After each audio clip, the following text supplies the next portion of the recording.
Islam, Islam, Islamism. Bismillah, Ar-Rahman Ar-Rahim. First and foremost, I like to rise to my highest of heights and give all perfect praise to our Father God Allah, acknowledging our ancestors, known and unknown, recognizing and naming all true and divine prophets, Jesus, Muhammad, Buddha, Confucius, and the last prophet in these days and times, our illustrious Hebrew prophet, Noble Jew Ali, in his first, second, and third form. I would like to remain standing and extend those honors to our National Grand Sheikh, Joe Bratton Bay, all national officials at headquarters in Baltimore, Maryland, all sheikhs, sheikesses, deputy sheikhs, and deputy sheikesses, and all of our friends, visitors, guests, citizens, members. I greet you all with Islam. Today's date for the record is May 29th, 2022, according to the Gregorian calendar. And as always, on the onset of our calls, we pay homage to our Mother, Father, God, Allah.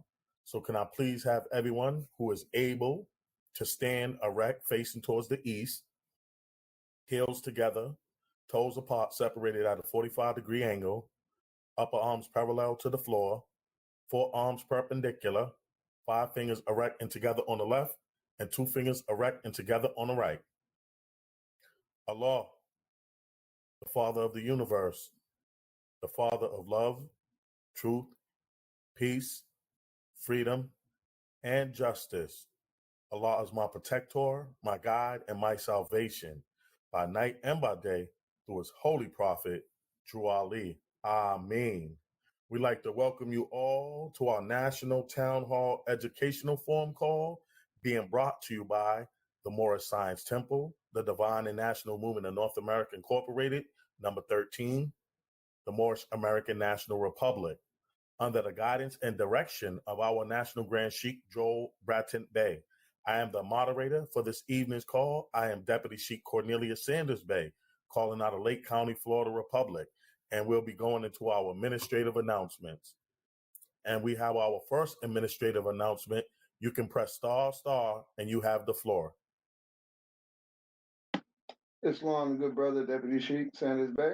All is well. Islam, my good brother, Mainstream Gray Bay 44, all is truly well. Trusting all is well with you and the family. Vibrations loud and clear, and you have the floor. Indeed, giving thanks, and all is well with me and the family.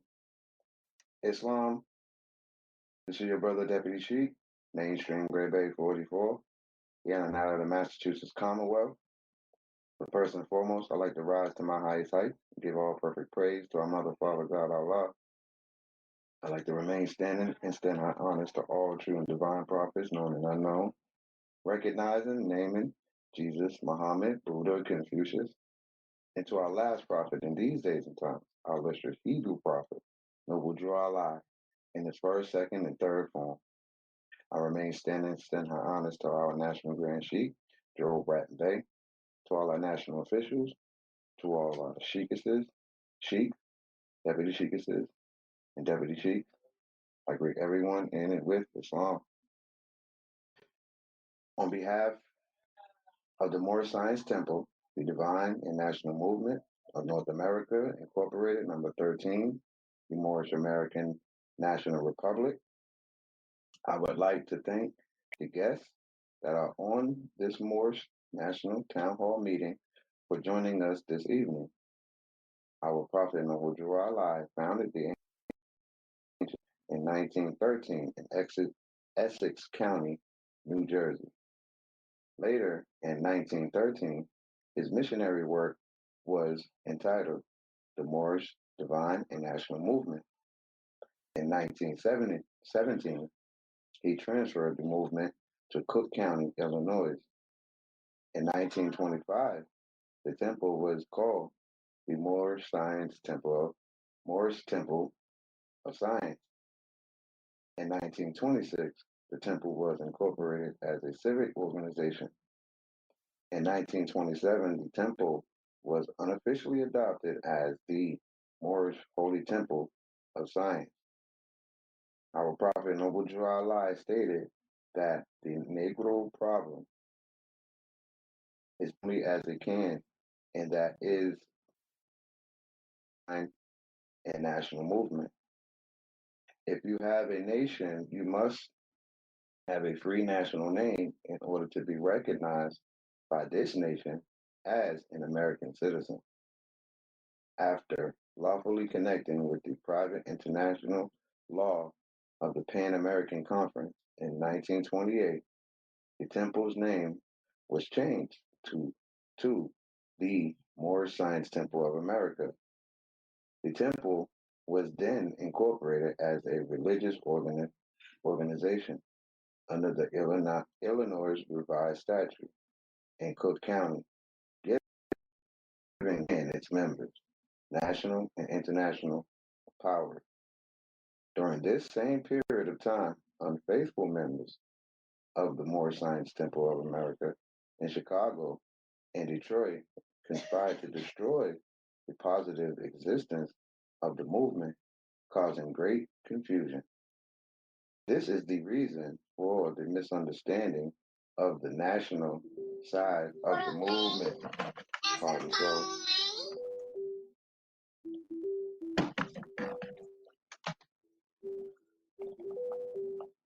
Existence of the movement causing great confusion. This is the reason for the misunderstanding of the national side of the movement among all Moorish Americans until this very our prophet Noble Drew Allah stated that Chicago is doomed and Detroit must go down for what they did to your prophet. Afterwards, in 1929, our prophet Noble Drew Allah made his transition to the plane of soul.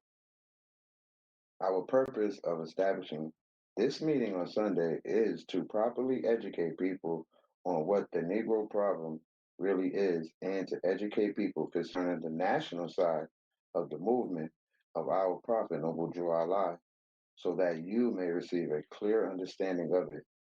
Our prophet Noble Drew Allah also stated, "Come all ye Asiatics of America and hear the truth about your nationality and birthrights, because you are not negroes."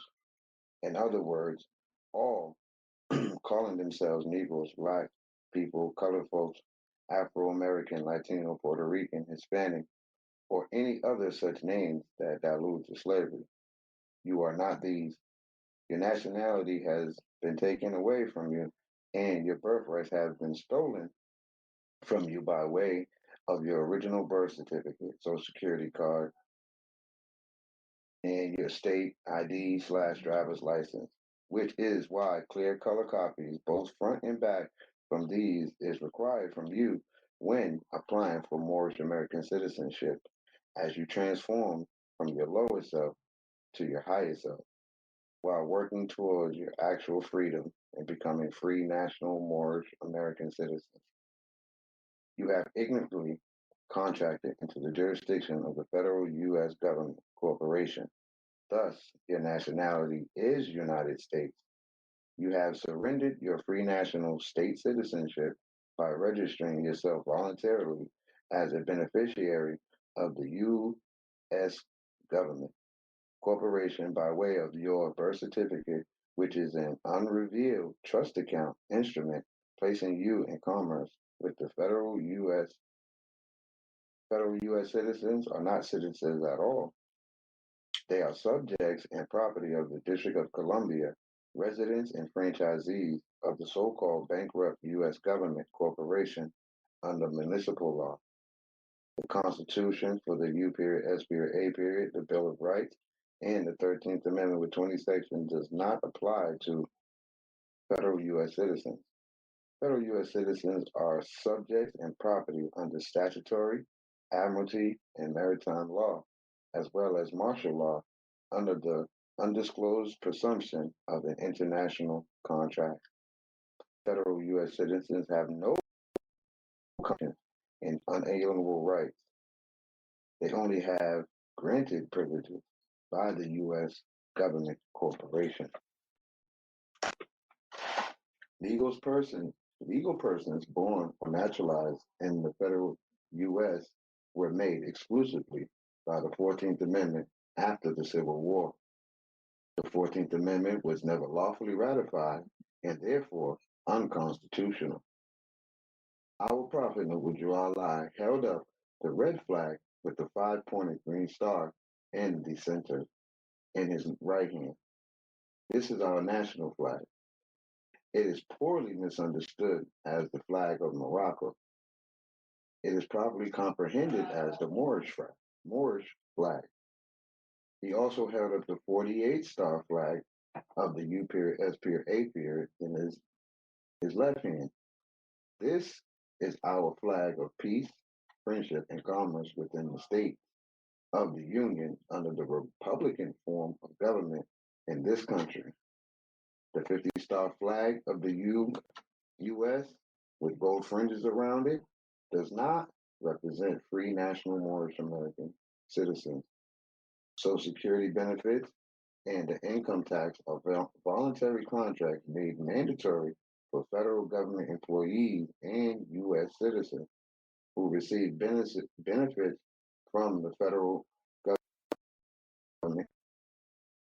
Asiatics are the Aboriginal indigenous inhabitants of America. However, due to the fact that the Asiatics' birthrights have been stolen and we have fallen from the constitutional laws of the government being placed in chattel property status because of the reorganization of the U.S. with the New Deal in 1933, the Asiatics are now aliens, not to this country, but to all free national governments. We encourage everyone to become a naturalized Moor and register with the Moorish National Bureau of Vital Statistics in order to become part and parcel of this free national government. In this way, you are under the divine authority of our Honorable Prophet Muhammad, being under the jurisdiction of the Emancipation Proclamation of President Abraham Lincoln, inclusive of the 13th Amendment with its 20 sections, and not under federal jurisdiction, making your identity and your nationality Moorish American. The bankruptcy of the United States is a fraud. The Uniform Commercial Codes administers this fraudulent bankruptcy. So those who undergo the UCC1 financing statement and its further paperwork applications become a party to this fraud and disconnect themselves from the divine authority or of our Honorable Prophet Muhammad, which is the conspiracy of the international banking cartel against us, Moorish Americans. Also, having a seat in the United Nations is a trap. This places you under the cartel of the controls of Europe as well. Furthermore, a government that is a democracy is a trick because this type of government is not of the common people, for the common people, nor by the common people. Educating the masses on these issues in order for the Asiatics to become functionally active is of the utmost importance for the progress and growth of the Moorish movement. For more information, visit our website, www.moorishamericannationalrepublic.com. During this meeting, we would like our guests to remain muted if you are not speak to prevent background noise coming from you as these calls are being recorded. When you want to speak, press the star button twice to unmute your phone and state your name and where you are calling from. You may submit your questions to our email, townhall@moorishamericannationalrepublic.com. So your questions will be answered in the order in which they are received, as the email questions supersede direct questions from the audience. We would like our guests to continue to attend these meetings, and please invite your family members, associates, and friends to attend these meetings.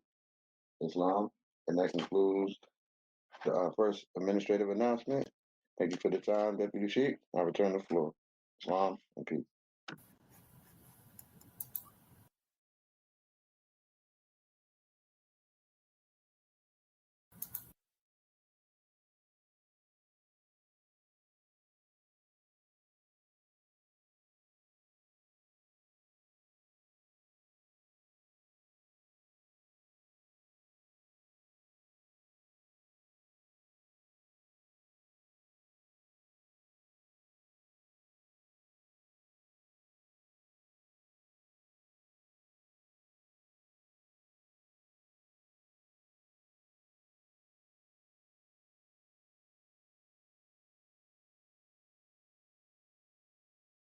may be recorded. Islam. Can you hear me? Can I be heard? Islam, you can be heard loud and clear. Yeah, pardon self. I had a little technical problem. Giving thanks, beloved. Thank you for that administrative announcement. Our next administrative announcement is ready for. We are ready for our next administrative announcement. You can press star star, and you have the floor. Islam. Islam, beloved, we got you loud and clear, and you have the floor. Islam, this is Deputy Sheikh and Sister Ariana Sanders Bay, calling from the Florida Republic. First, I would like to rise to my highest height, giving all perfect praise to our Mother, Father, God, Allah, and giving honors to all the true and divine prophets, namely Jesus, Muhammed, Buddha, Confucius, and the last prophet in these days and times, our illustrious Hebrew prophet, Noble Ali, in his first, second, and third form. I would like to remain standing and extend those honors to our National Grand Sheikh, Joe Bratton Bay, all national officials at headquarters in Baltimore, Maryland, all sheikhs, sheikesses, deputy sheikesses, and salons are on the call. Islam.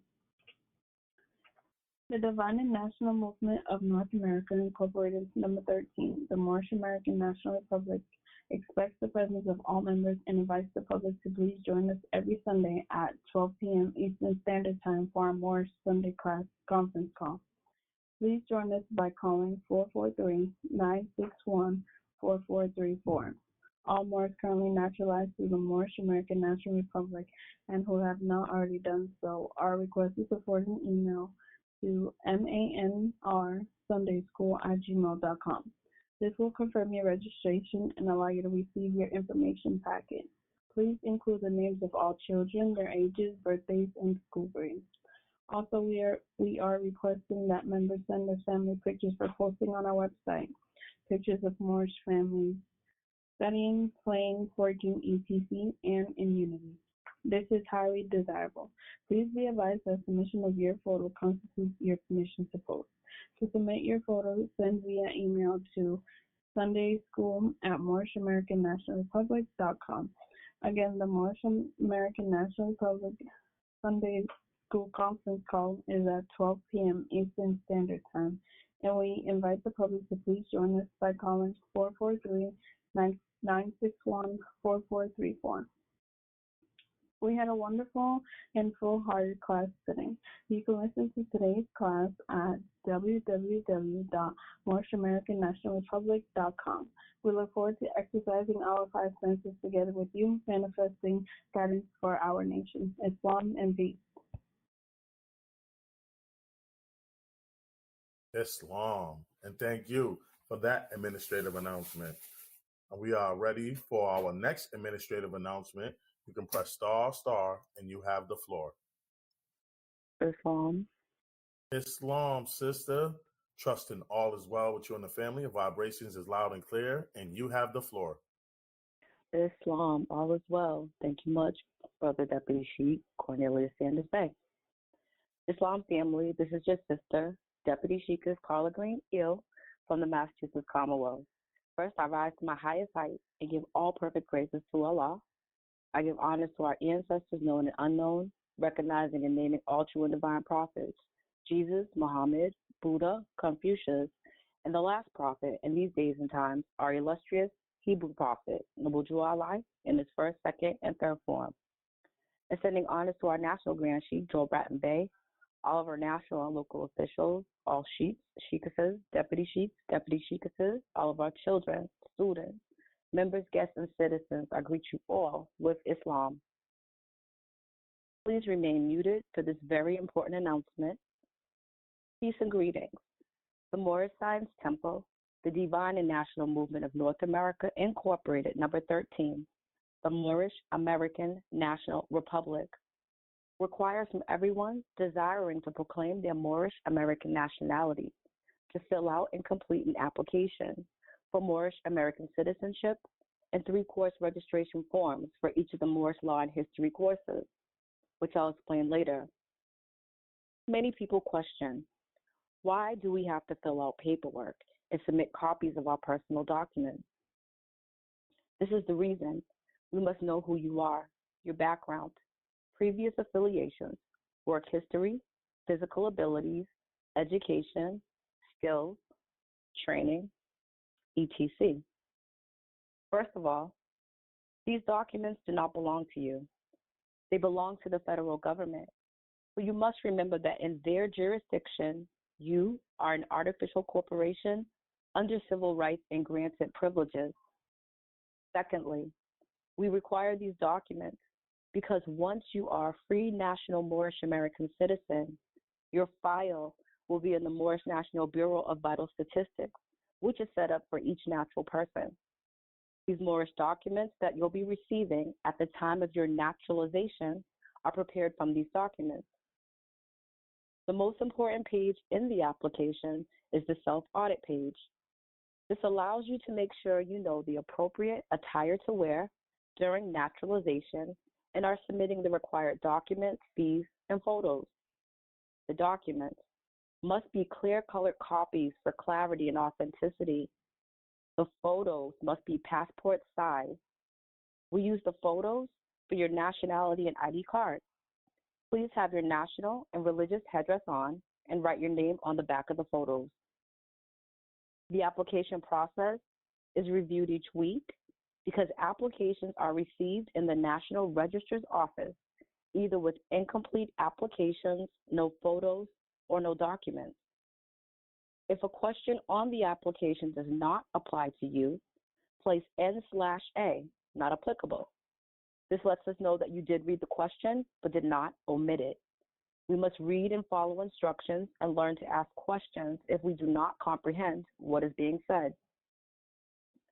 The second part of the process is enrolling into the Moorish School of Law and History by registering for the 3 courses with the following completed forms. 1, a warning from the Prophet class form. 2, be it known class form. 3, nationality and ID card class form. 4, course rules and agreement form. Visit our website, www.moorishamericannationalrepublic.com, and download the application and registration forms. These forms will have the full instructions, requirements, and prerequisites for the classes. Also, mail with your application an updated copy of your resume. You are not paying for your nationality. Your nationality is free of charge. You are paying for the cost of enrolling in the Moorish School of Law and History, just as one pays tuition when enrolling into a college or a university. The costs are also directed to the application processes of the preparation of your documents, as you'll receive these once you've completed the courses. It takes finances to raise a nation, and it takes finances to maintain and operate an educational forum. This concludes the administrative announcement by way of the Moorish School of Law and History. I return the floor to the moderator. Islam and peace. Islam. And thank you for that administrative announcement. We are ready for our next administrative announcement. You can press star, and you have the floor. Islam and Deputy Chief Cornelius Sanders Bay. Can you hear me? Islam there, Brother Michael Simpson Ill Jr. I can hear you loud and clear. Your vibrations are strong. Trusting all is well with you and the family, and you have the floor. All is truly well with me and the family. All is truly well with you and the family, beloved. Indeed. Giving thanks, beloved. You have the floor. Thank you much, Mo, man. Much honor and gratitude. Deputy Chief Michael Simpson Ill Jr., calling out of Wayne County, Michigan Republic. First, I'd like to rise to my highest heights, giving all perfect praise to our Mother, Father, God, Allah, to all our ancestors, spoken and unspoken, naming and honoring all true and divine prophets, Jesus, Muhammed, Buddha, and Confucius, and our last prophet in these days and times, our illustrious Hebrew prophet, our great Redeemer, Noble Jew Ali, in his first, second, and third form. I also like to extend those honors to our headquarters in Baltimore, Maryland, Temple number 13, our National Grand Sheikh, Joel Bratton Bey, to all our national officials, sheiks, sheikesses, deputy sheiks, and deputy sheikesses, and to all our family, friends, guests, students, citizens, members, and to our illustrious future, our children, I greet you all with Islam. This administrative announcement is coming by way of our Sergeant at Arms Administration.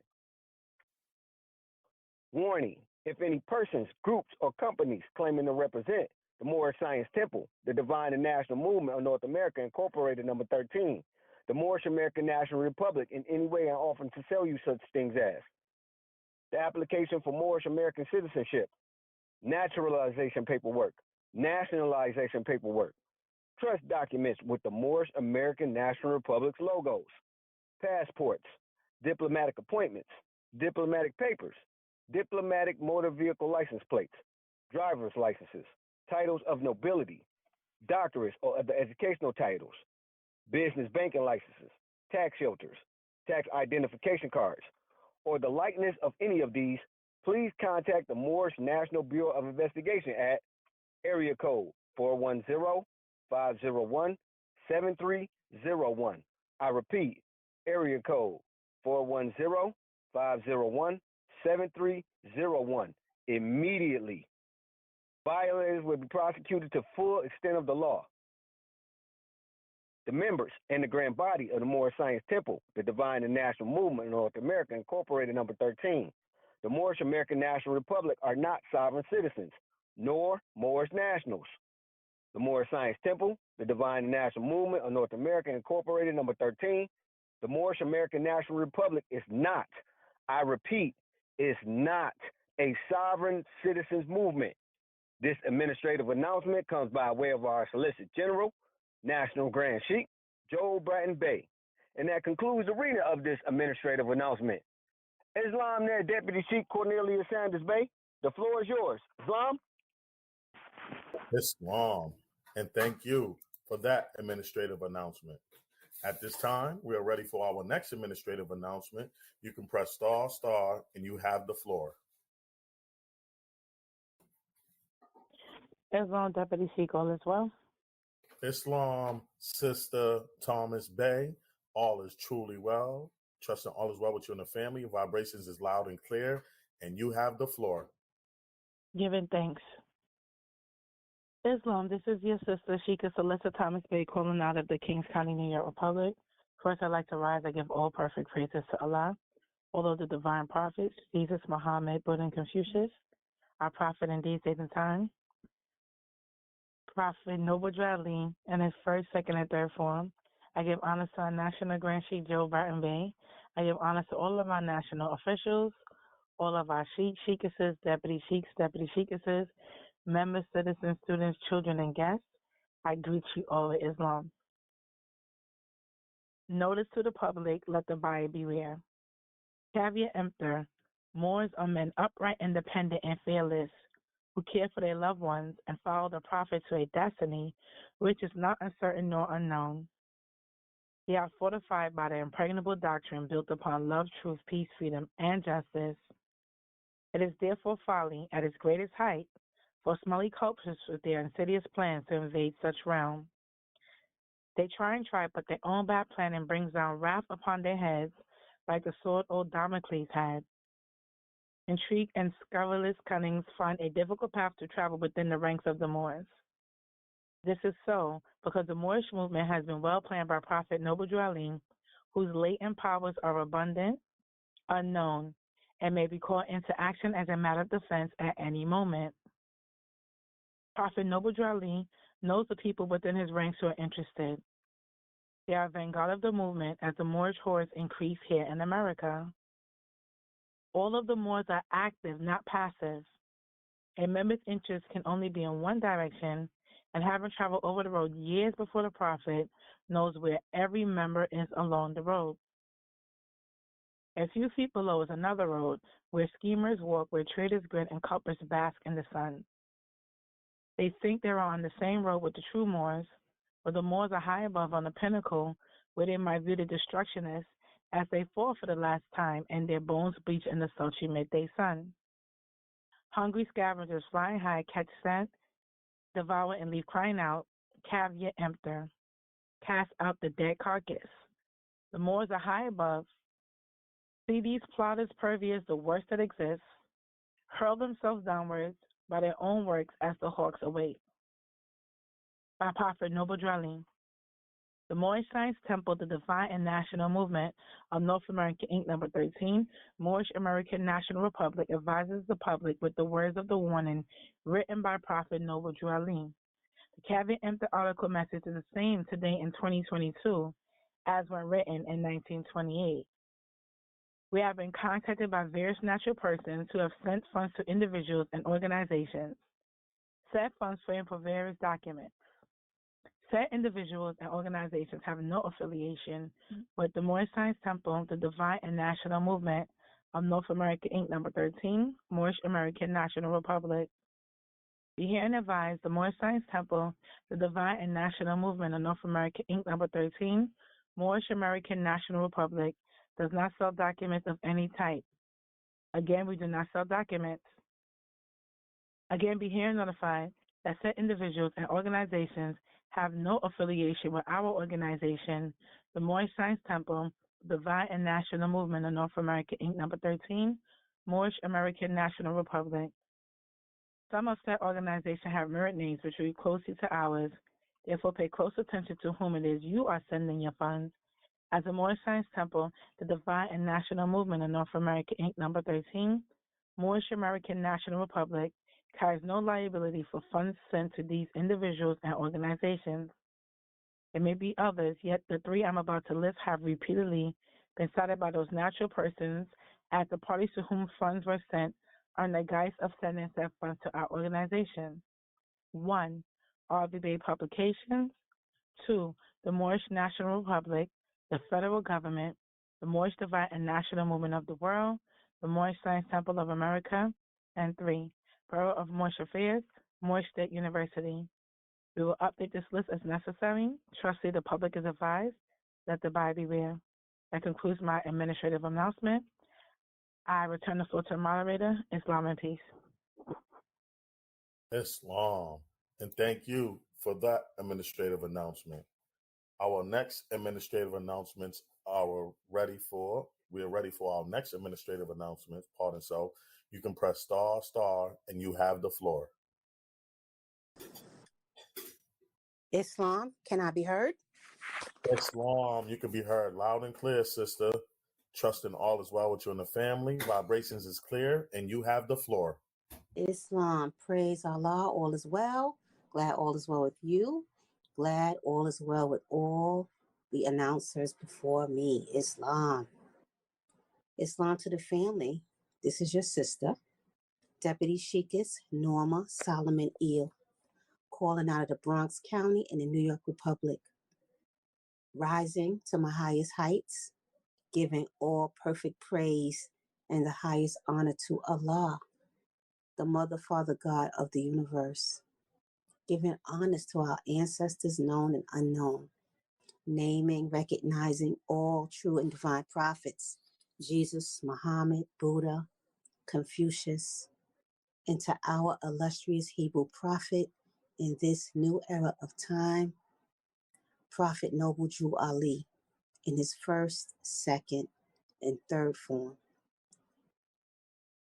I remain standing and give honors to our National Grand Sheikh, Joel Bratton Bay, to all of our officials, national and local, to all of our sheikesses, our sheiks, to our deputy sheikesses, to our deputy sheiks, to all of our citizens, members, children, students, and any guests that may be on the call this evening. I greet all in and with Islam. The first administrative announcement that I will be giving is coming by way of our National Holy Night Conference call. Friday is the holy day for all Muslims all over the world. Islam, all Muslims, the public is invited to join our National Holy Night Conference call Friday evenings at 9 p.m. Eastern Daylight Savings Time. If you live in an area without a temple, or you are unable to attend your local Holy Night meeting, our National Holy Night Conference call is here for you. We invite the public and all members to join us in our National Holy Night Conference call at 443 961 4434 every Friday as we celebrate the closing of one creation and the opening of the next. Come and give thanks to your creatress, creator, and exercise your five senses, celebrating and commemorating the divine unity of Holy Night. 443 961 4434 every Friday, 9 p.m.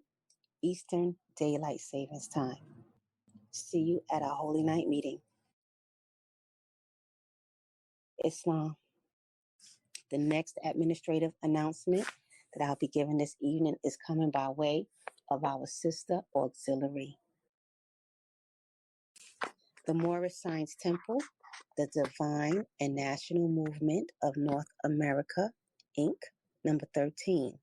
The Moorish American National Republic is delighted to announce our monthly conference call, which is dedicated to the uplift of Moabitist members of this divine and national movement under the leadership of our National Grand Sheikh, Joel Bratton Bey, and the nobles of our grand body. Our conference call's purpose is to create a network system amongst our feminine energy, showcasing the array of talents we, the sisters in this body, we are calling on every sister in our organization to heed this call, partake in this uplifting act, and be an active spoke in the will of this Moorish Republic. The Sister Auxiliary is committed to bringing about the positive change necessary to facilitate the uplifting of fallen humanity. We encourage our sisters to get involved and support this demonstration. The Sister Auxiliary is requesting the help and support of all of our brothers and sisters to donate to our fundraising, Life Pen, Tag Day, and Magnet celebration demonstrations. Show pride in your movement and support the Sisters Auxiliary as we assist in the uplifting of fallen humanity by donating for a life pin, a tag, and or a magnet. All three are designed to inspire, unite, and encourage dialogue about this great movement and our illustrious Hebrew prophet, Noble Drew Ali.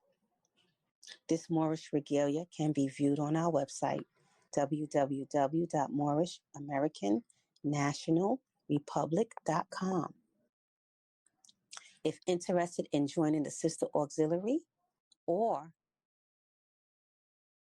anyone wishing to order regalia, please send an email to sisterauxiliary13@gmail.com.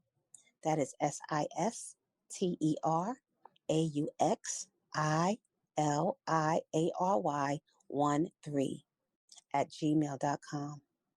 Please make note of your request in the subject line, leaving your contact information, including your email address and phone number. All Sister Auxiliary meetings are held the fourth Thursday of each month. And our next Sister Auxiliary meeting will be held on Thursday, June the 23rd at 8 p.m. Eastern Standard Time. Thank you, family, for all of your support. I'm going to turn the floor back over to the moderator. Islamism and peace. Islam. And thank you for those administrative announcements. At this time, if there's any announcements from any of our national officials, at this time you can press star, and you have the floor. Islam. Islam Sheikh Lawrence Young Bey. It's always a pleasure to hear your vibration. It's a pleasure to hear yours as well, Mo. Islam, are you all right? Is you and the family fine?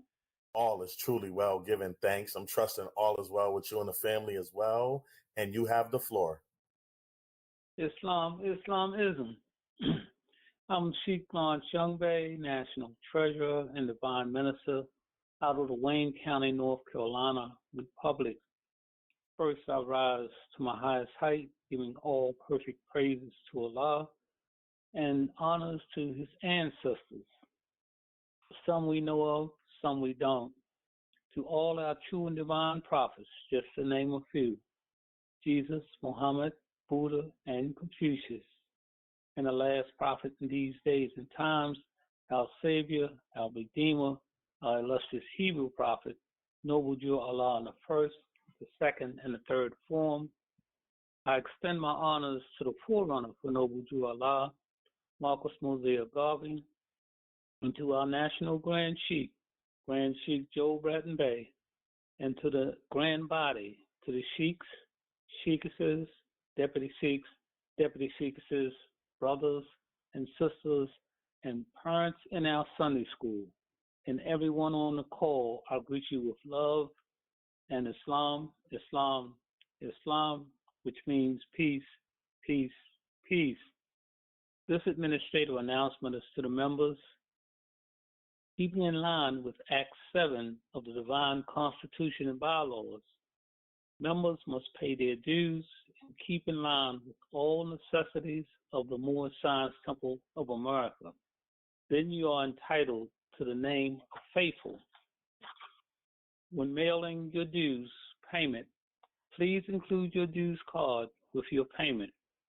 Make a copy of your dues card and keep it home for your records. Members should not fill in any information on their dues card.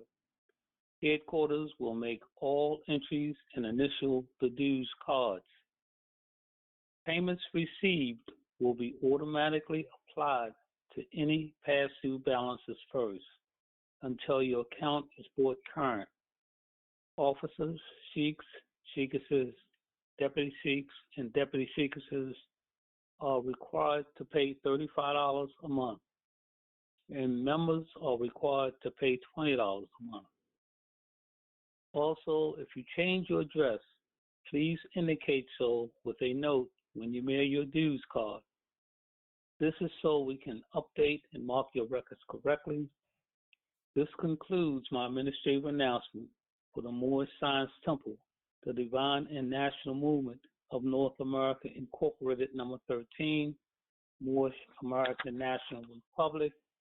I turn it back into the hands of the Deputy Chief Cornelius Sanders Bay, Islam, and thank you for the time, beloved. Islam. And thank you for that administrative announcement, Sheikh Lawrence Young Bay. Appreciate you much, beloved. I appreciate you too, Mo. Islamism. All right. At this time, if there's any other announcements from any of our national officials, at this time, you can press ***, and you have the floor.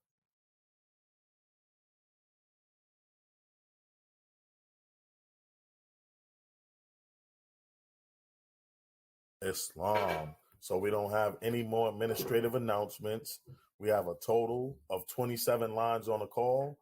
We'd like to thank you all for your presence and your energies, because you could have been anywhere this evening, but you're here with us, and we definitely appreciate you and your presence. And we're going to get into these thought-provoking questions and get some dialogue going. Islam. Our first question on the floor this evening reads, where/how do you find your slaveholder's family name number, such as D24? No, subhanAllah, such as D524. Reference question 74, page 23 in the Naturalization Orientation Handbook. Peace. Islam. So at this time, if there's any brother or sister who has any insight on this question and subject matter on the floor, you can press ***, and you have the floor.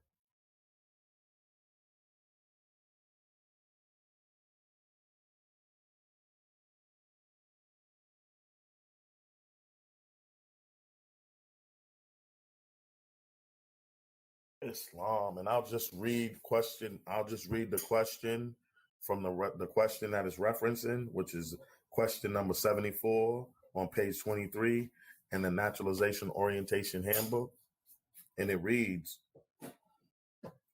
Well, I'm going to read just reading the number 74. It wouldn't sound right. So I would just start from number 72. Are the slaves still slaves today? The answer is yes. Number 73. Why?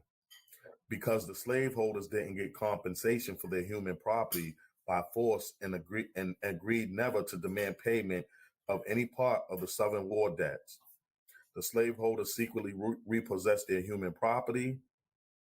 The Constitution of the United States gave them that right. Read document 4th section in the 14th Amendment and the 5th Amendment of the Constitution.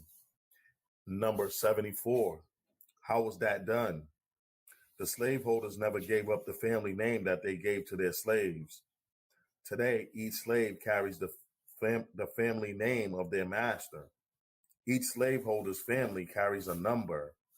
I belong to the slaveholder's family whose number is D524. The only way I can drop that number, the slaveholders must be compensated for their human property because the Constitution of the United States protects a citizen. Islam. So I just wanted to read the question that it was in reference to. And at this time, the floor is now open for any brother or sister who has any insight on the subject matter. You can press star, state your name and where you're calling from.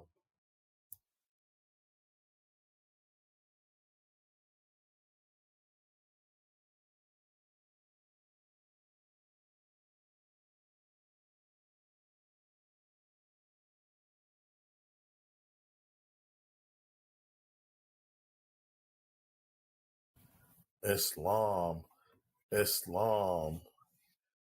And I will definitely read the. Is that you coming through, Sheikh?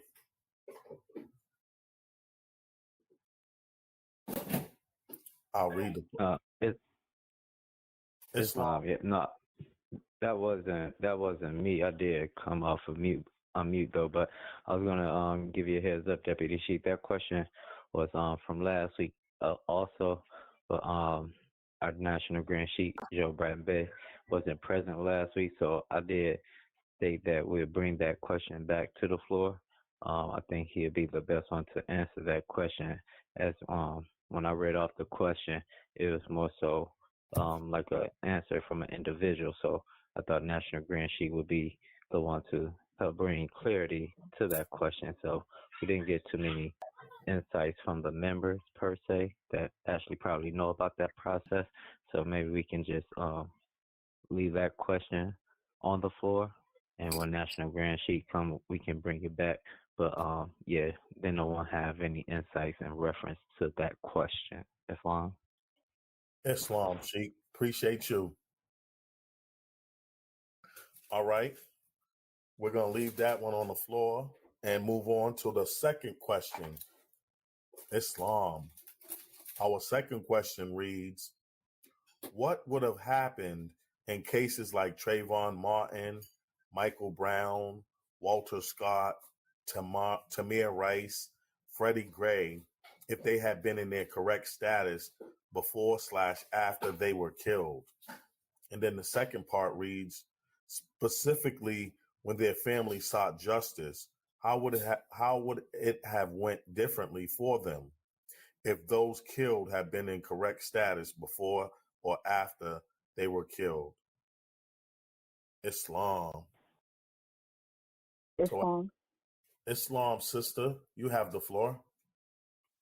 Islam. Thank you, Brother Deputy Sheik Cornelius Sanders Bay. Islam family, this is your sister, Carla Green Ill.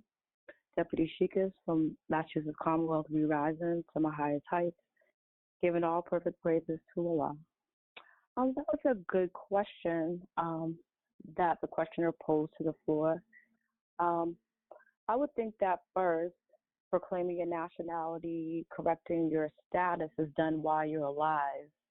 You know, it's a process, and not really to be done posthumously after your death. It's something that you do for yourself and your children. That being said, in a warning from the Prophet in 1928, it reads, "There is but one issue for them to be recognized by this government and of the earth, and that comes only through the connection of the Moorish Divine National Movement, which is incorporated in this government and recognized by all nations of the world. And through it, they and their children can receive their divine rights unmolested by other citizens." I believe, like in the Jack Leeds case, which is confirmed by the federal government for all Moorish Americans across the nation, the venue would change from the U.S. 14th Amendment citizen to the U.S.A.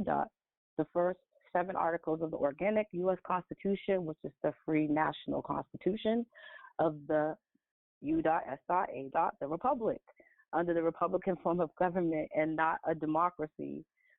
As long as you are Negro, Black, Colored, or any name that alludes to slavery for that matter, you are civiliter mortuus, which is dead in the eyes of the law.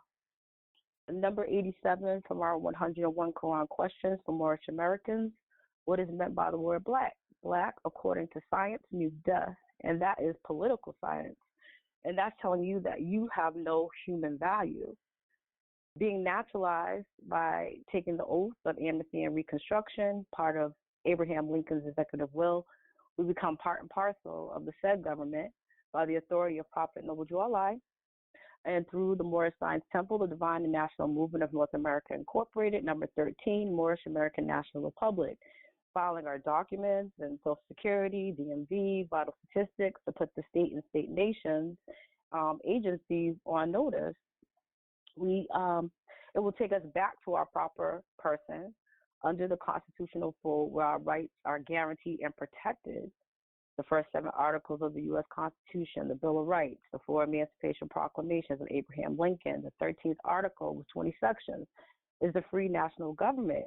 And with the free national name, Moorish American, to apply to it. I believe that things would have been different for them. Those families were backed by slogans, marches, and rallies, because Black lives don't matter, but a society, a nation, and a government does. And I return the floor to the moderator. Islam and peace. Islam. And thank you for that beautiful demonstration and getting us started, getting the ball rolling. Appreciate you much, beloved. Islam. At this time, if there's anyone who has any questions, comments, concerns, or anyone that would like to add on to what has been stated, the floor is now open. You can press star, state your name and where you're calling from. Islam. Islam, you have the floor, brother. Okay. This is a question posed towards, you, Deputy Sheik, as well as Sheik Orton Bey, because he was on call last week. I apologize. I'm not trying to be a deterrent from the second question, but on that first question, since it was kind of in a place where no one really Islam had much to... Islam, can you hear me? Yes. I'm not trying to cut you. Are you the one that wrote the question? Yes, and okay. So we're gonna bring that. We're gonna bring that to the floor. The National Grand. We're gonna deal with that. So you just stand by on your thoughts and what you want to express, and you could do it then. Islam. Right, but my question was, it's more for Orton Bay. The other question I asked last week was it was a similar one where no one really had much clarity on it, and I just wondered, if there's time tonight, is there any way possibly that question could be posed too, because it was straight out of the Naturalization Orientation Handbook, page 16, question 2. It was what was EMEM. Could somebody give me a definition on that? And I just wondered, since Orton Bay had the floor last week, he might remember, is that possible? If not, it's okay. Islam. Islam there, my good brother. I'm trusting that we will be able to bring your concerns to the floor. As was stated, I wasn't here last week, and National Grand Sheik wasn't here last week either. So he's on a call. So we'll be able to bring that full circle along with that other question. Islam? Oh, thank you so much. Islam and peace. Islam. You got it, my good brother. Islam. Is there somebody coming through? Islam. At this time, our floor is now open for anyone who has any questions, comments. Any comments, questions, or concerns? At this time, you can press star, and you have the floor.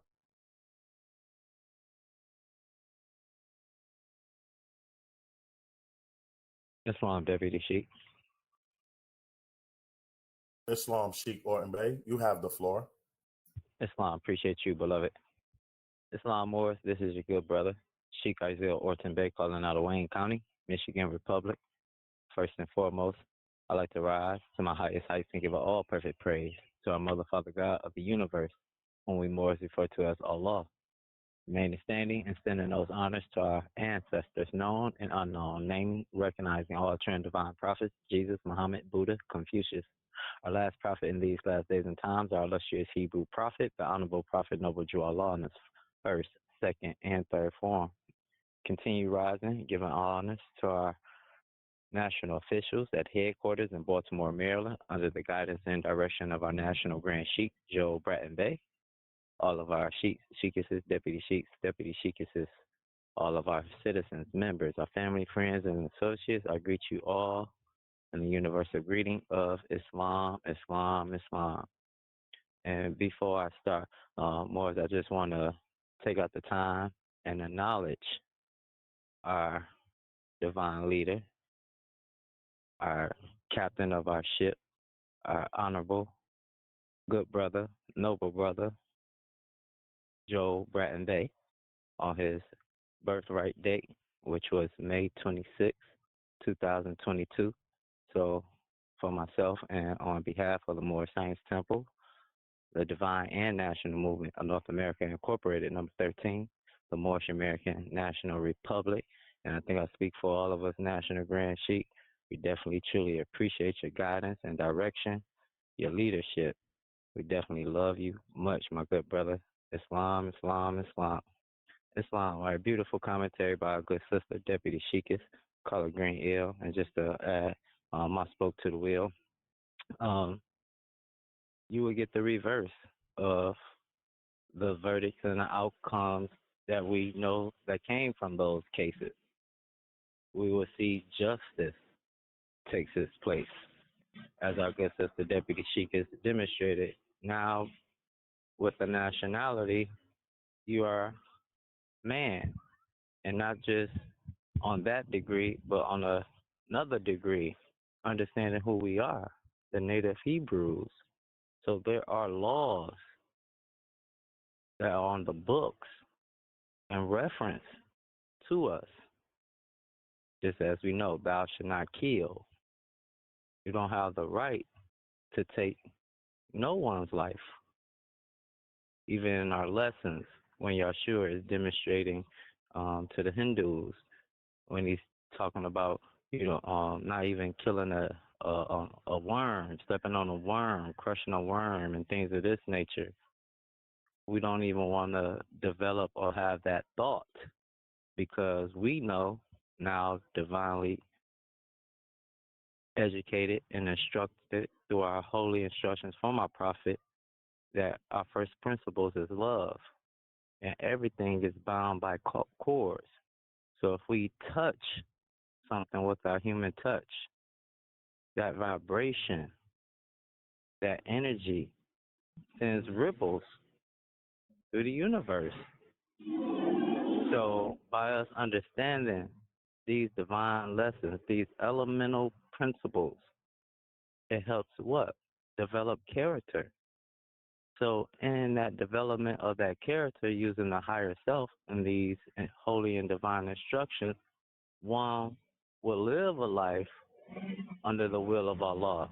You won't have a desire or a necessity to want to take another man's life.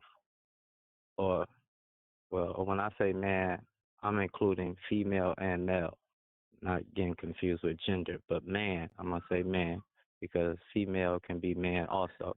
So to take another man's life is not the divine instructions or the authority given to Allah. Now, we may see some case these people, more so I've seen it in the European, pale-skinned nation of European culture, they say, oh, God told me to go kill that person. Why?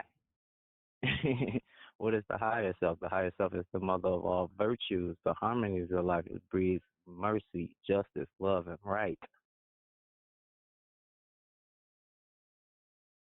So, with that being stated, we have to be very careful also because some people interpreted information wrong. How many selves are there? The higher self and the lower self. We can mistake that as God talking to us, but again, what is Allah? The Father of the universe. He is our protector. He is our salvation, our guide. So, as our good sister Deputy Sheik has demonstrated, by us having a nationality and by us under these divine laws, coming back into our holy covenants and honoring those covenants, justice must be served.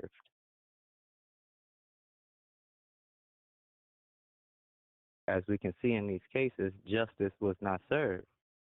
But why? As our sisters demonstrated, civil matus, dead in the eyes of the law. So it's clear that we must make changes divinely and nationally. Divinely is the internal. Nationally is how we're being recognized.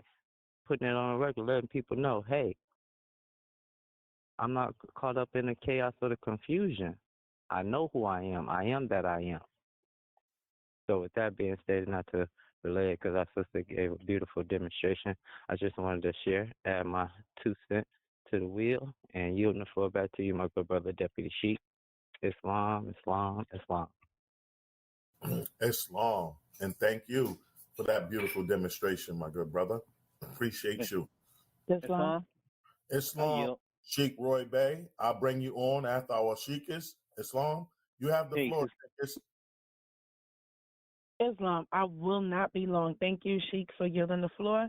This is Sheikess Alyssa Thomas Bay calling out of the Kings County, New York Republic, re-rising. Beautiful demonstration that was put on the floor by beautiful Deputy Sheikess and our Sheik. Beautiful demonstration, beautiful commentary. They hit on the nail. I'm just going to say a little bit about the topic. What I do know for a fact that would happen is that there would be more awareness of Moorish Americans, who we are, what we stand for, and what we represent. There would be more awareness of nationality and birthrights. Because even though we are aware of this, and this is ancient, there are really people that are blind, deaf, and mentally dumb to what nationality and birthrights represent and what it stands for. And it's not their fault, you know? We know what we've been through as a people. We know what our people have experienced and endured and everything that has been done to kind of disconnect us from our ancestors, from our divine birthrights, from our nationality, and from the truth. We understand that. But, everybody would know for a fact exactly who we are and what we stem from. I know for a fact there would be no marching, no picket signs, no begging to be heard or be seen. And I am not knocking our ancestors for that energy and everything that they have done and our people do to this day, because everybody's searching for an answer. And unfortunately, everyone doesn't know how to get it. So they just do what they can and what they think is right. But they're still strong and they're still resilient. regardless of how they go about it. So I'm not knocking them for what they do, but there will be no marching, no picket signs, and no begging because we know that this doesn't bring any type of rights or any type of results to our people. And you notice it's like hype and then it dies down. It's not sustainable. It's not tangible. If the person is in their proper status, there will be a temple and a whole government, a whole movement assisting their family members and fighting for that person's rights because they had rights, not granted privileges. That person would have been under the constitutional fold of government and had the protection of such, and the protections and all the stipulations within the 13th Amendment with the 20 sections. And because we are the way we are set up, we are set up, there's no censorship of what we can say or what can be done based on where we are incorporated. We are not a 501c3. There's no censorship, no one pulling our strings, telling us what we can or cannot do, like many of these people that we see, civil rights leaders. There will be none of that on this end. So I just wanted to add that to the demonstration. Nationality, status, and birthrights are so essential in justice and what real justice means and represents, because that's the only way you're going to get it, as was stated. So with that, I'd like to say Islam and peace. Islam. And thank you for that beautiful demonstration, Sheikess Alyssa Thomas Bay. Appreciate you much, beloved. Islam. Islam, you can press star, and you have the floor, Sheikh Roy Bay. Islam? Islam, brother. Thank you. Can you hear me? I can hear you loud and clear. You have the floor. Awesome. Thanks. First, I want to rise to my highest heights and give praise to Allah, the great God of the universe, who is almighty, eternal, and incomprehensible. The universal governor of this world seen and worlds that are unseen. I give honors to John the Harbinger, also known to us as the Honorable Marcus Mosiah Garvey, both Harbinger and forerunner to the Prophet Noble Drew Ali. I give honors to all true and divine prophets, naming Jesus, Muhammed, Buddha, and Confucius. All the Asiatic Muslims on a call tonight, those who have not but had a heart and mind to be on a call. I give honor to our National Grand Sheikh, Brother Joe Bratton Bay, and I extend the highest of which the Prophet Noble Drew Ali in the first, second, and third form. Well, this is a great question for myself on the floor tonight. What would happen to a Moor if a Moor is treated or molested in society? That already happened. That already happened. In fact about it, that's one of the things that led me to this particular grand body. Years ago, when I was with the R. Jones Bay Grand Body, also known as the Inc., that happened to a brother named Merciful Bay, Temple number 5, St. Louis. And it came on CNN, and I recall seeing it around 3 o'clock in the morning as I rolled over in the bed and the TV was still on. And later on that day, my former assistant Grand Sheik, whose name I don't even want to mention, but he called me up at work. He said, well, Moore, so what do you think about what happened out there in St. Louis to the brother? And then when he began to explain to me, I said, wait, I saw that. Turned out to be Brother Mansabal Bay, St. Louis, Temple number 5. And I said, wow, so what are we going to do about that? He said, what you mean what we going to do about that? I said, yeah, this is the Divine National Movement. What we going to do about that? He said, Moore, how many letters are in the word nothing? I said, 7. He said, well, that's what we going to do. I said, whoa. All the years I've been sitting there, that was all I need to hear. See? I said, really? And no disrespect to them brothers over there. You know, they were trying to keep it a quiet thing at first. So R. Jones Bay was doing what he do religiously. Brother A. Hopkins Bay, he sent out letters and things of that sort there. The problem was, first, well, what's going to happen determines on which grand body you are with. Let's start with that, okay? Some Moors are active and not passive. Some Moors are passive and they're going to remain passive. And that's the real deal Holyfield. Some Moors, as in the case of the Inc., they don't deal with no politics of the organization. So if you would a grand body that only just makes meetings and prays all day, and something like that happens to you, don't look for nothing to come and help aid in this issue, because they ain't going to do it. I'm going to tell you right now. That may work here with us, but outside of us, and maybe a few others, the majority of the Moors really don't even have the capacity to demonstrate a defense like that. It's only a few that do, and only a few that are willing. And this is what brought about that old historical Moorish divide in the Moorish American community between Grand Sheikh John Gibbons Ill, guys like Brother C. Kirkman Bey, and of course, unfortunately, at that time, Brother Emily Ill had already made his transition. But in the principle of nationality, the root word of nationality is nation. Okay? So if you have a nation, you should know the rest by now. If you belong to a nation, or do you belong to a group? Because if you belong to a nation, then your nation is going to roll out accordingly and act politically with regard to any type of molestation or mishaps that may have came your way in terms of justice. Okay? Pardon me. So injustice. So it all depends on where you are and whatnot. Some of these brothers and sisters out here, they ain't going to raise a fingernail. But then there are brothers and sisters out here, they're going to raise every turban and fez they get their hands on to help aid in this issue. So it all depends on where you are at. When that thing happened years ago with Brother Mansabal Bay, I was the first one in the country to make a public issue of it when an Inc. was trying to keep it quiet. Until this day, there's a lot of people in Chicago, in Detroit, who don't like me because I made it a public issue. I can care less.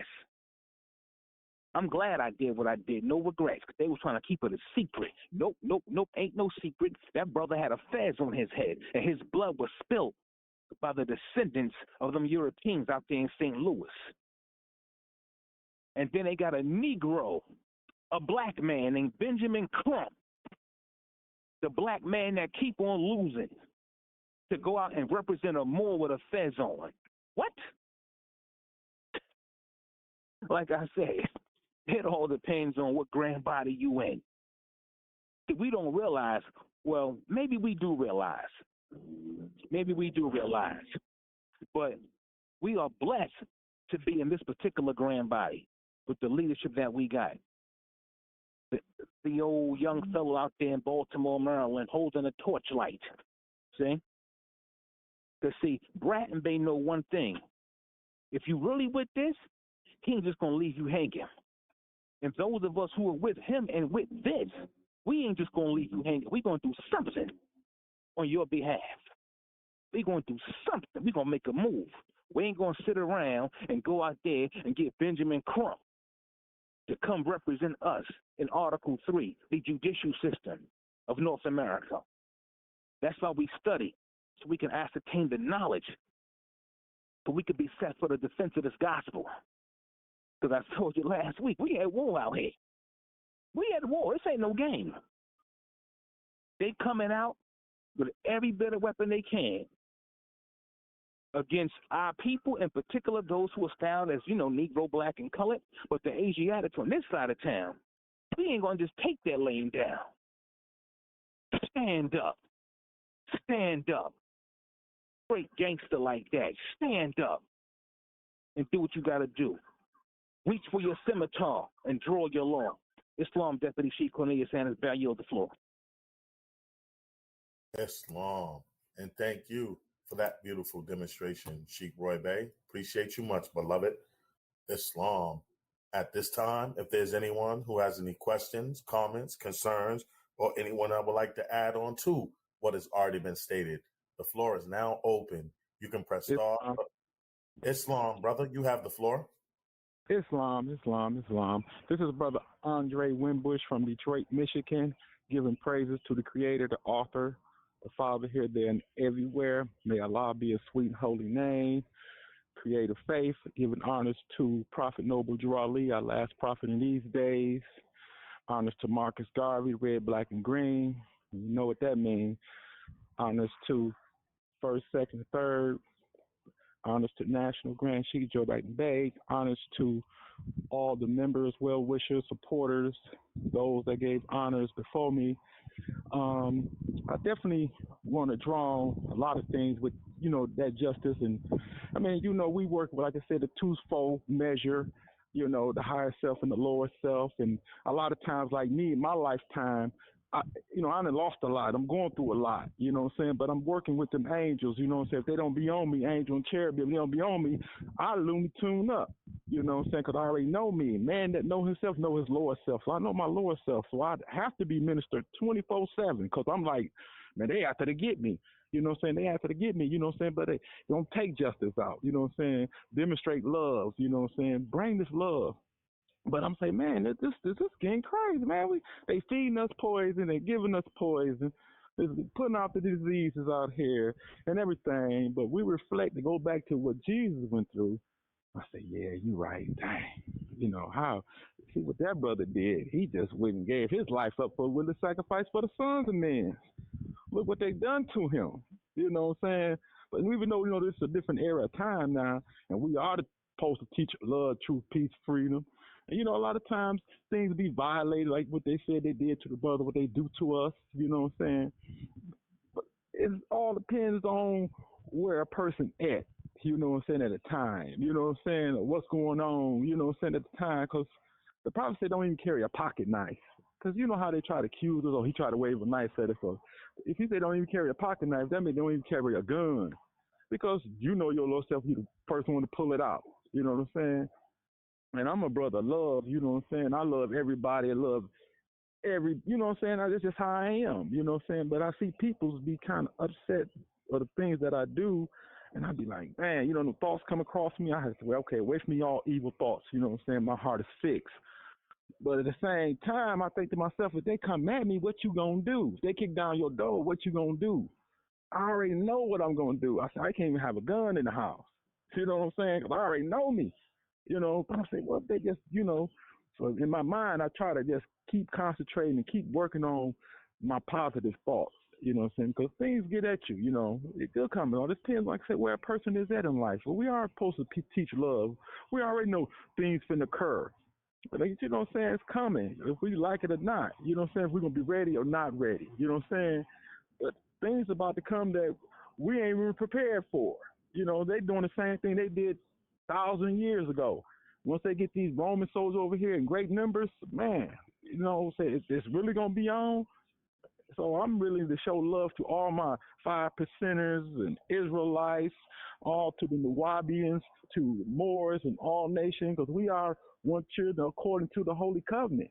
But if it really goes down to it, like the brother said, what you gonna ride? I said, I probably ain't got no choice but to ride. You know what I'm saying? Because when I'm gonna sit there, hide, and then I try to be peaceful to them and see what they did to the Indians, and they lynch me. You know what I'm saying? I'm being very peaceful. But at this present time, we must remember what the prophet brought us, you know what I'm saying? Just demonstrate them principles of love, truth, peace, freedom, and justice, because we know that this body is just the flesh, and we got to travel and pass on. But we feel like we don't want to be weak, and we don't want to be no wolves or nothing like that. So, of course, we're going to carry out justice, you know what I'm saying? Because we got some Moors out here that is just on that justice. They ain't playing. They're just how they feel. Like, I love you, brother. Hey, I got no choice. In that turn, I'm with you. All is well. But you know what I'm saying? I got to remember, did they violate or what's really going on? Because I know I be in violation all the time, but I just walk away, turn my head, and just pray, you know what I'm saying? Keep going at it. You know what I'm saying? You're on the battlefield all by yourself, So with that, you know what I'm saying? We just pray that we get the right thought and pray that before we act, we just sit back and go to our room and listen to the still small voice if we can. If we can't and something just occur, if you're in the process of trying to save your own life, then it is what it is. But remember, Allah is love, and we're going to be accountable for the things we do, even if because of thoughts. You know what I'm saying? It'll be something that, inshallah, all is well, peace and love and peace. Islam. And thank you, my good brother Andre Winbush, for that beautiful demonstration. All right. At this time, if there's anyone who has any questions, comments, concerns, or anyone that would like to add on to what has already been stated, the floor is now open you can press star, state your name and where you're calling from.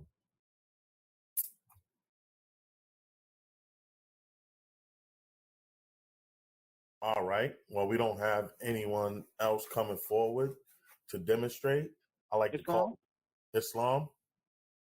Yeah, Deputy Sheik Brother Cornelius Sanders Bay.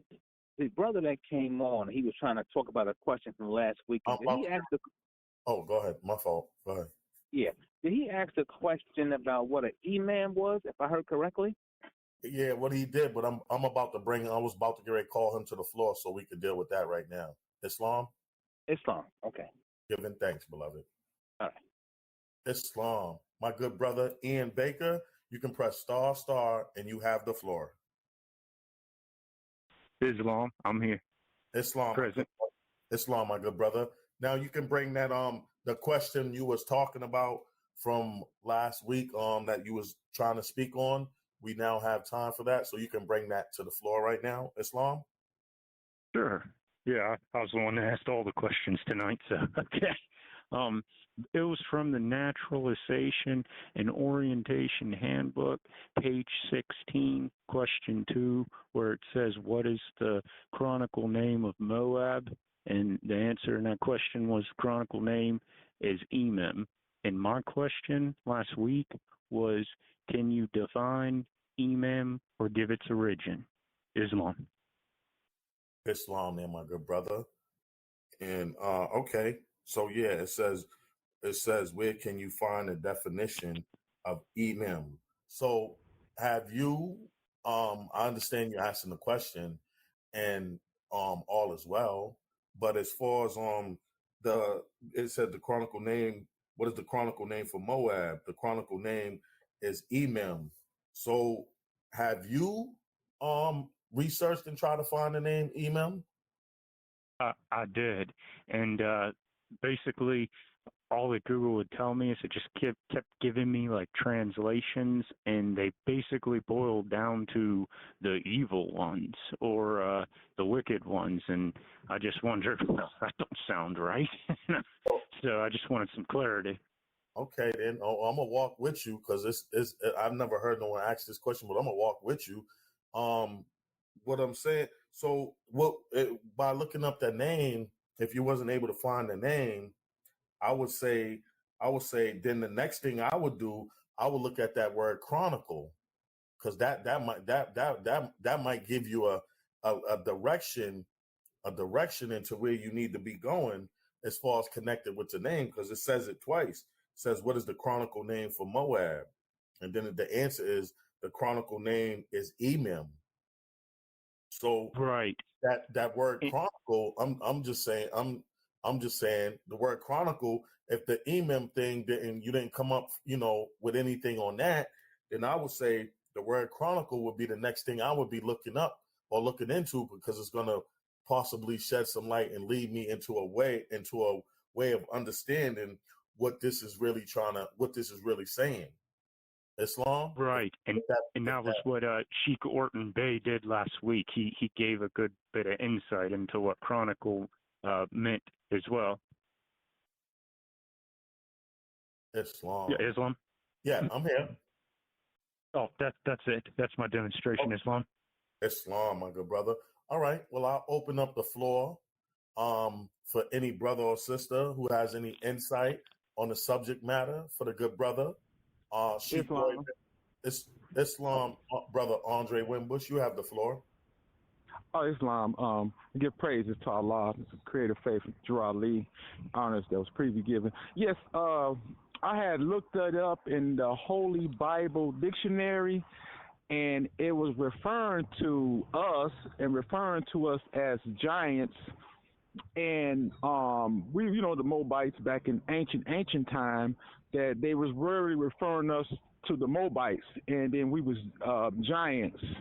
But I didn't read nothing about no evil, nothing. It just went back to that we was just giants and we was Moabites. So it just ties into the inhabitants of the land, because it did have that in there, the inhabitants of the land and giants and Moabites. And Moroccans, all that referring to us, you know what I'm saying? Because it just really based up that, you know, I guess when the pyramids was built, that, you know, we was, you know what I'm saying, giants.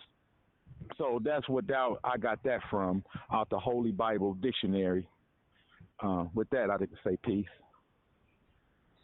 Islam. And thank you, my good brother Andre Wimbush, for assisting the brother and bringing some information forward. Appreciate you much, beloved. Islam. At this time, if there's anyone who has any comments, questions, or concerns that would like to add on to the question that's on the floor, you can press star, and you have and state your name and where you're calling from, and you have the floor.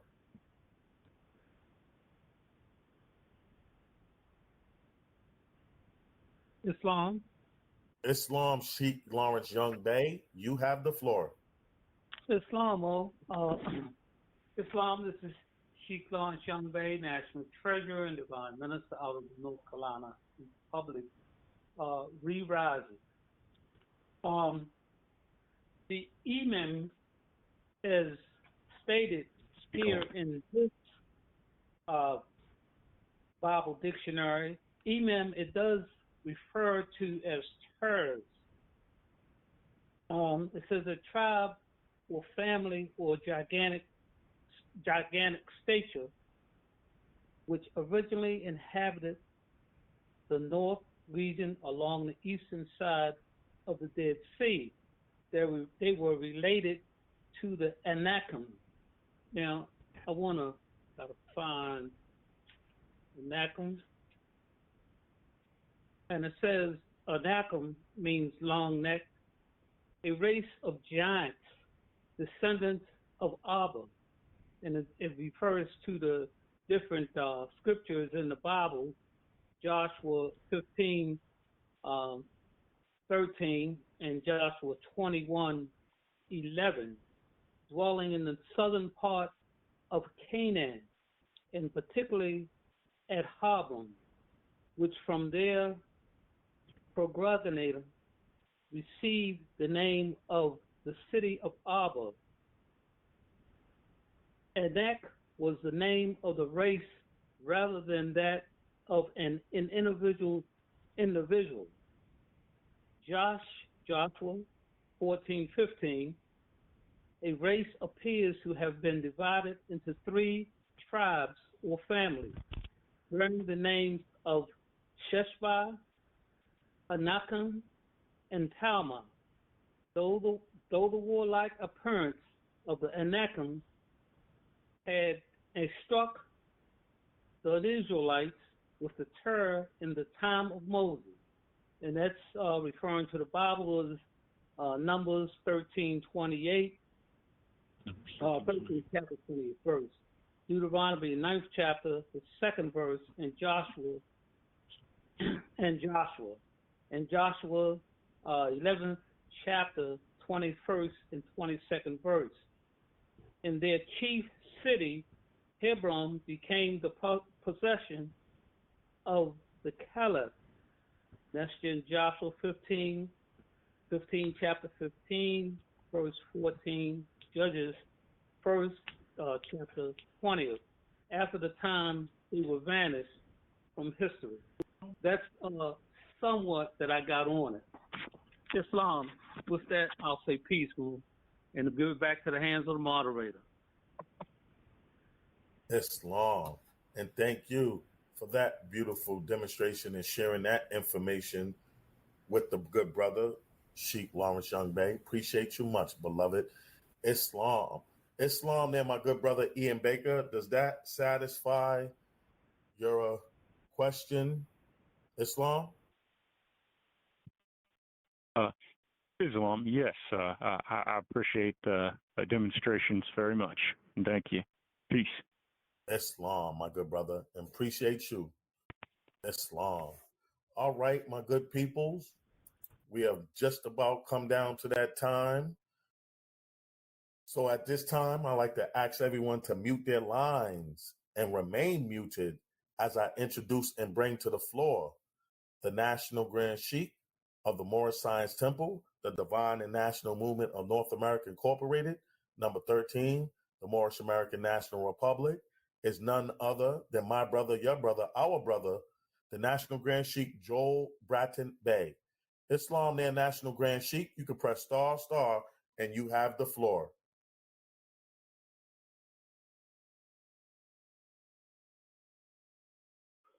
Islam, Islam, Islam.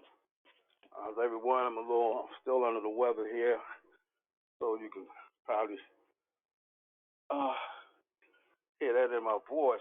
Nevertheless, I really wasn't going to come on tonight. I need to be resting, really, but nevertheless, I'm here. It is what it is. So first of all, I want to thank everybody for their participation this evening. Deputy Sheikhs, Sheikh, and the members who've taken the time to address these questions and for us to get some clarity on exactly how things apply to us as people and what we're facing when we're not consciously in the right frame of mind dealing with knowing ourselves and being ourselves. Because our problem is with each other by us not knowing. So without further ado, as always, excuse me, without further ado, as always, I want to rise to my highest height, giving all my love and praise to our God, who we know as Allah.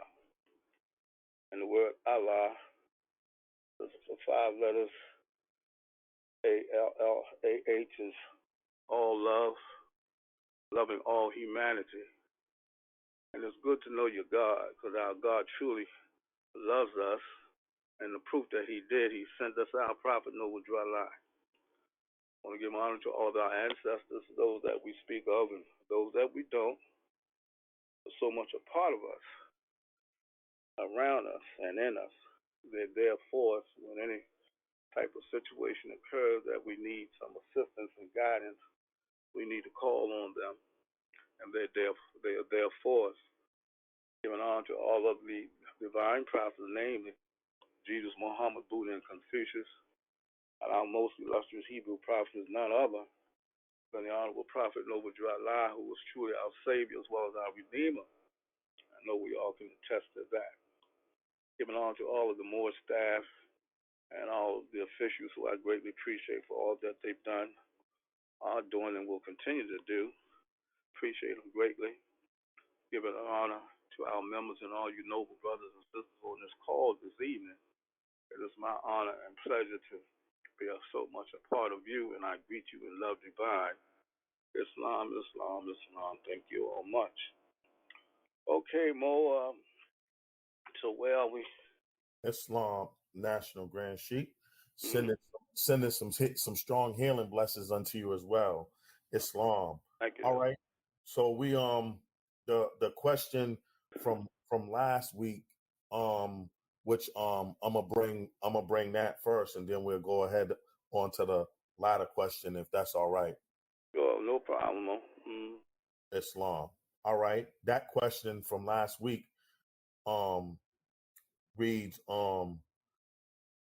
where / how do you find your slaveholder's family name number, such as D524, reference question 74, page 23, Naturalization and Orientation Handbook.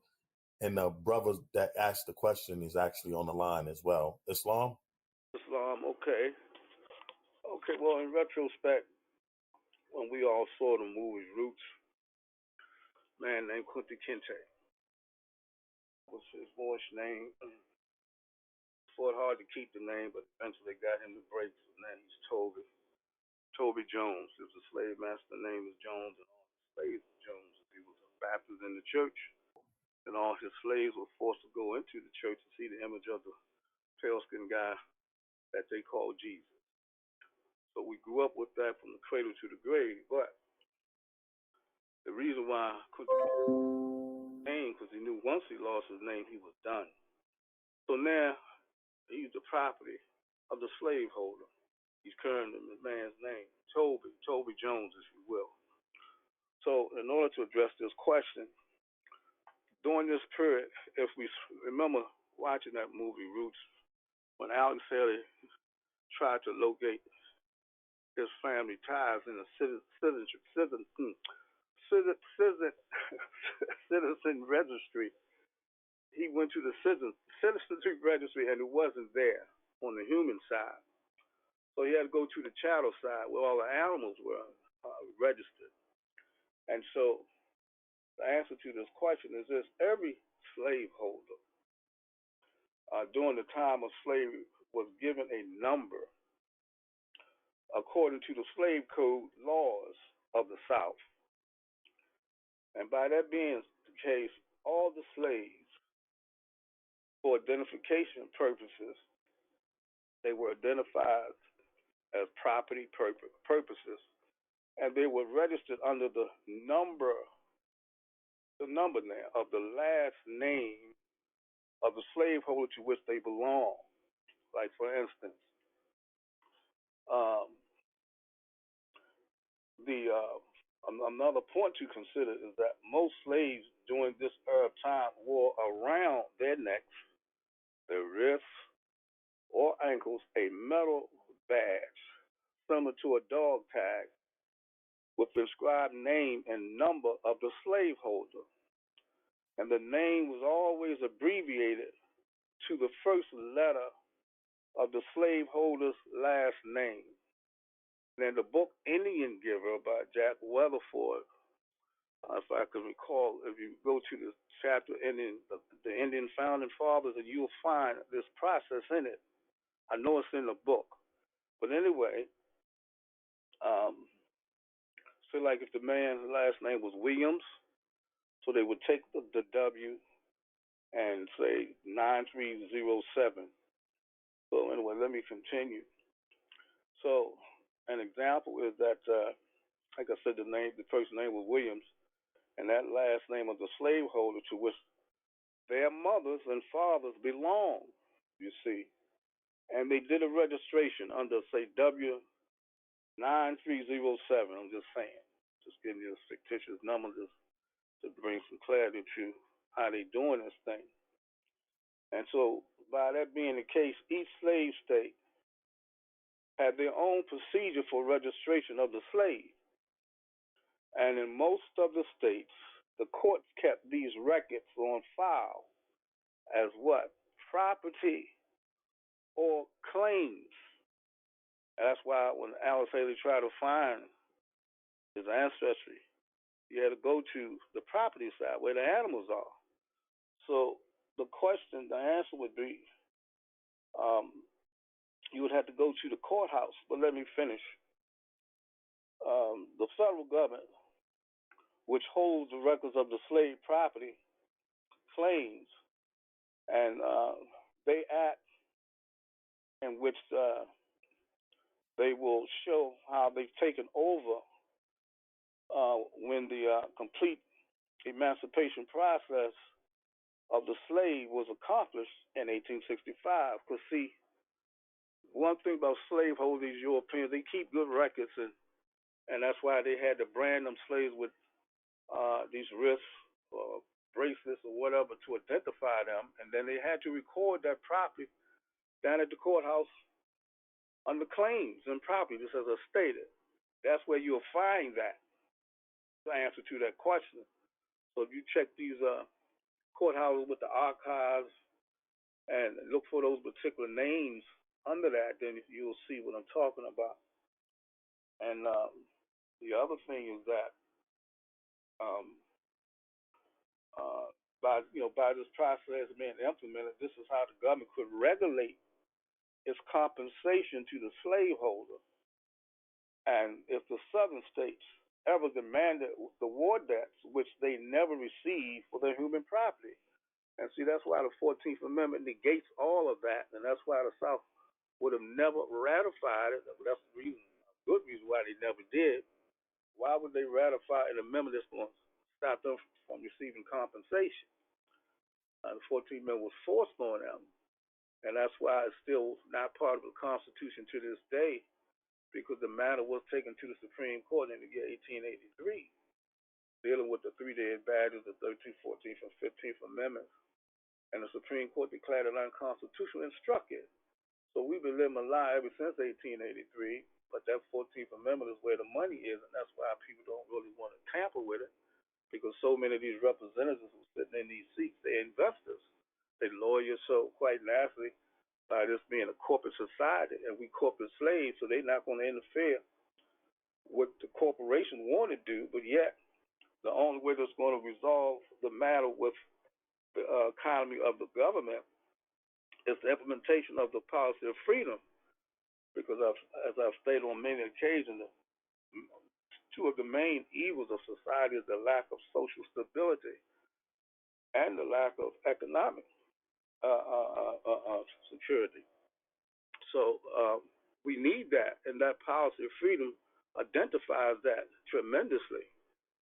So when this thing really changed, in order for us to be actually free, they got to be compensated first, because that's what the law says, to return everyone to their property. That's the Fifth Amendment. You can't take a person's property without just compensation. So for us moving forward with the things we're doing with this policy of freedom, and we're the only ones doing it, you can see the importance of what it is that we're doing. And even when it comes down to this policy of freedom, that's why the Congress or the Senate at that particular time in 1864 indicated that the Hebrew law or the Mosaic Code was the only remaining law to resolve this whole slavery institution.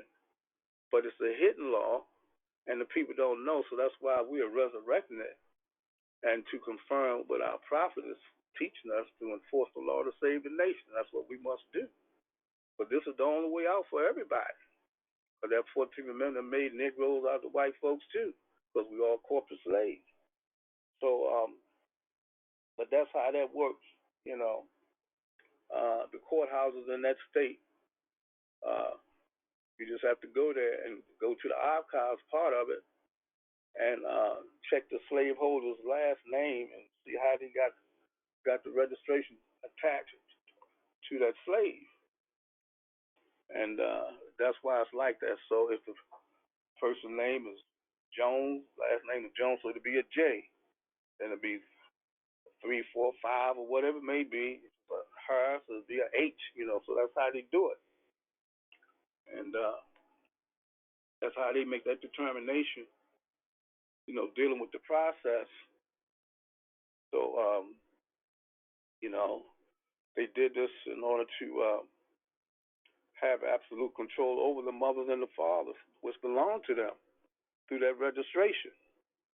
And quite naturally, you can't blame them, because that's how they're going to get paid, you see, because we human property. And now we're corporate slave, but the law said slavery ended in 1865. It didn't specify whether it was corporate or physical, but yet it did. But slavery is slavery.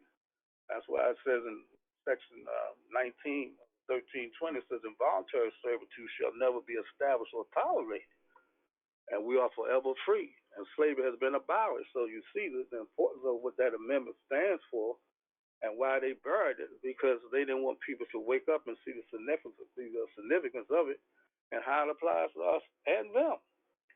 So if that answers Brother Ian's question, Islam. Yes, it does. Thank you so much, Islam. All right. So, you know, thank you for the question, because these questions are needed for us to really understand what happened in 1865 and how all this applies to us, you know. But yeah, I mean, this is, you know, this is deep. Deep. So, it's something to think about. Something to think about. So, okay, Mo, if that Islam National Grand Sheik. Yeah, so we're gonna go to the question, the latter question that was on the floor today. I just wanted to bring that back first and foremost from last week. Islam. Islam. One more thing I forgot. I think you can reference this if you check out the state and local. I think it's the state, local, and federal government's registration of the slaveholders' property, and you can maybe find it out through that process, you know. stemming from the notes I've had all these years about that, and it might give you even more definite information about it. But basically, what I said is the overall process of what they did in order to validate that slave being them the owner of it. So, okay, Mo, go ahead again. Islam National Grand Sheik. Our latter question reads, it's a two-part question. What would have happened in cases like Trayvon Martin, Michael Brown, Walter Scott, Tamir Rice, Freddie Gray, if they had been in their correct status before/after they were killed? 2B, specifically when their families sought justice, how would it have went differently for them if those killed had been in correct status before or after killed? Peace. Islam? Islam, Mo, thank you. Well, I want to definitely acknowledge Deputy Sheikah's Carla Greenhill for doing a great demonstration on that question. And our problem is how we've been classified and identified.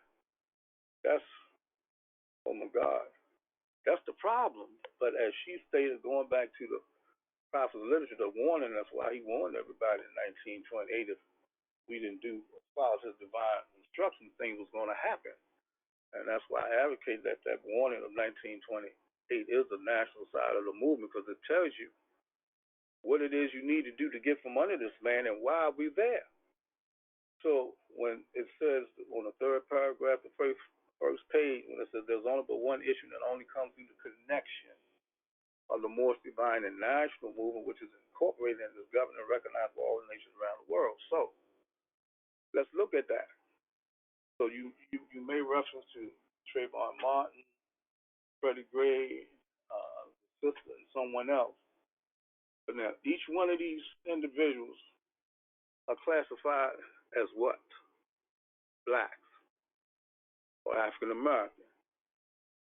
Now, Freddie Gray, when the incident happened here in Baltimore, the Justice Department contacted us. We didn't contact them. They contacted us. They gave me a call and asked if they could meet with us to discuss the concerns of this racial strife in the city.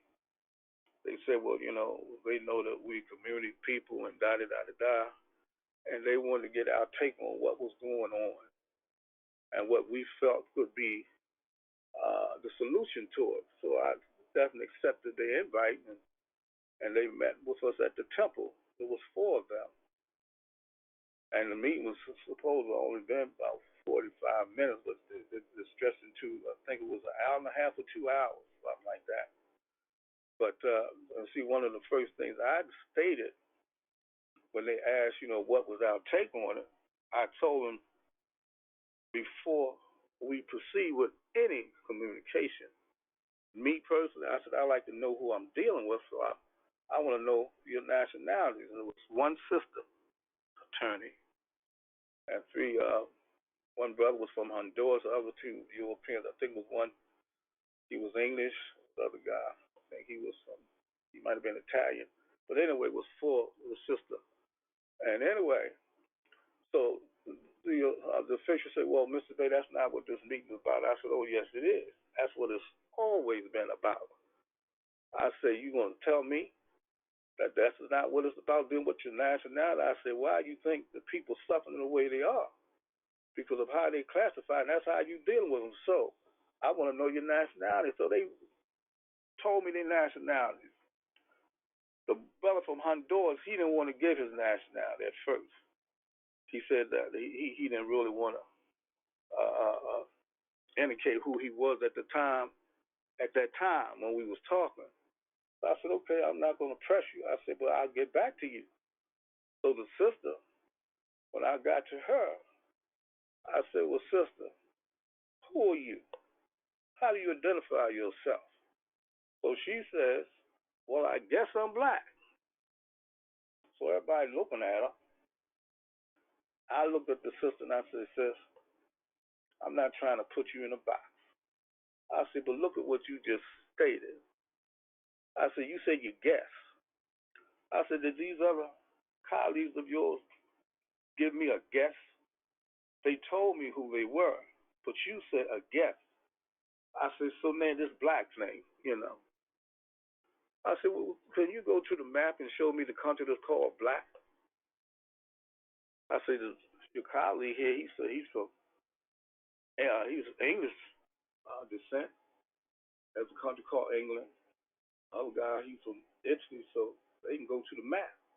But you can't, because there's no such thing as a black country. So I said, then how does that make you feel? And I told her I wasn't, jumping on her, but I'm trying to make a point. And she just put her head down because, she was caught because she had no answer. You see, so anyway,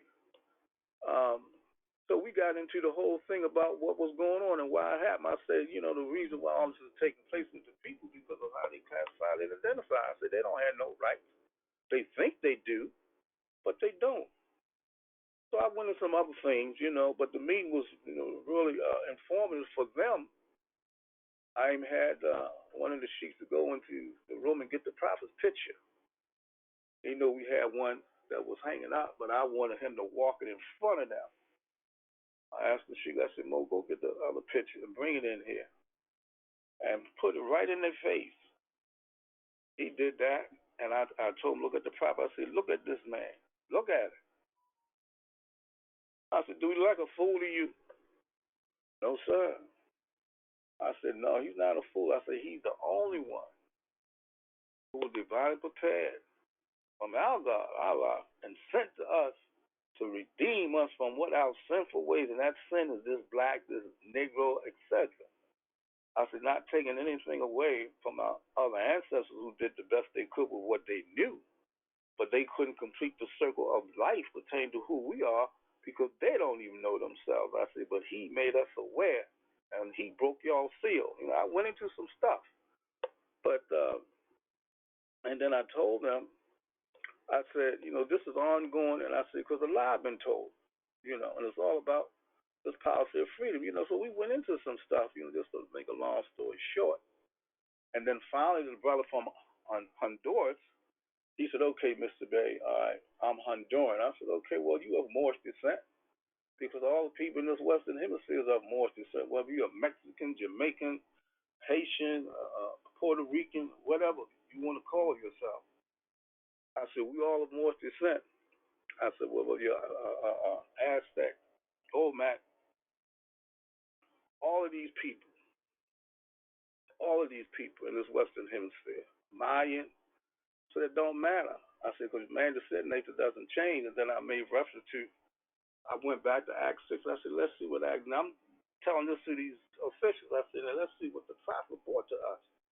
So when I dealt with Acts 6, I said, this is what it says. I said, the Moorish American, I said, now he's giving everybody our free national name. I said, then he's going to give us our descent nature.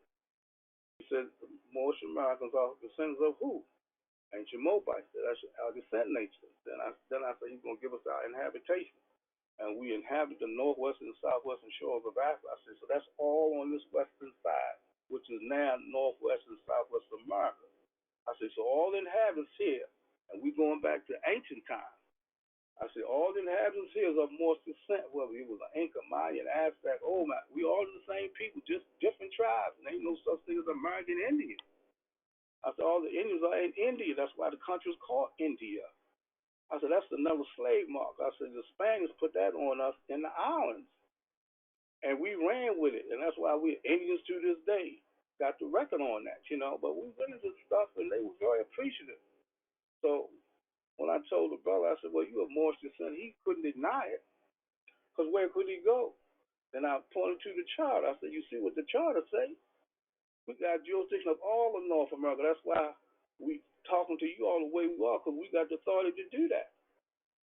And anyway, so when the meeting was over, one of the agents came back to me. Everybody was leaving out the door, and he came back, pressed my hand. He said, Mr. Bradby, you right. He said, you right. He said, you keep doing what you're doing because you're right. And they gave us their cards, gave them our cards, and they left.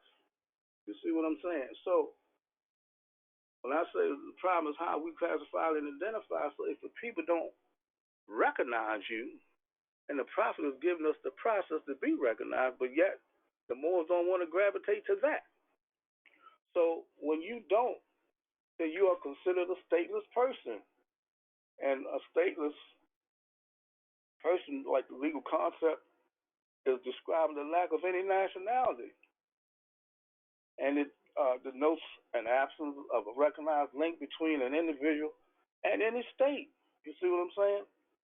And then further, to put more teeth into it, you do with that King Alpha plan, and when they make reference to these blacks and Latinos and Puerto Ricans and poor whites, and they are called, when you don't have no nationality, that equals no rights and no human value. So that's why the Trayvon Martins and whomever else thought they had a right, because going back to Trayvon Martin, I have a document. I'll just highlight it. I left it in my other file, my folder that's in my car, but I'll just come off the top of my head with it. Well, his parents, they wanted the world to recognize the injustice that happened to their son, so they took the matter to the UN. And when they presented themselves and the case, the UN officials told them that for one reason, well, they didn't even have time to deal with something as trivial as that, and that's not even a blimp on their radar. So they made them aware that, hey, what you bringing here don't have no substance, and we ain't wasting our time on anything like this. And the officer was right for what he did, and I mean, all this is in this document there. I read it from time to time, and he told them the bottom line of the bottom line. He told them that they had better time to deal with humanistic issues as opposed to this type of I can't even think of the word, but they gave it a nasty word to them, you know.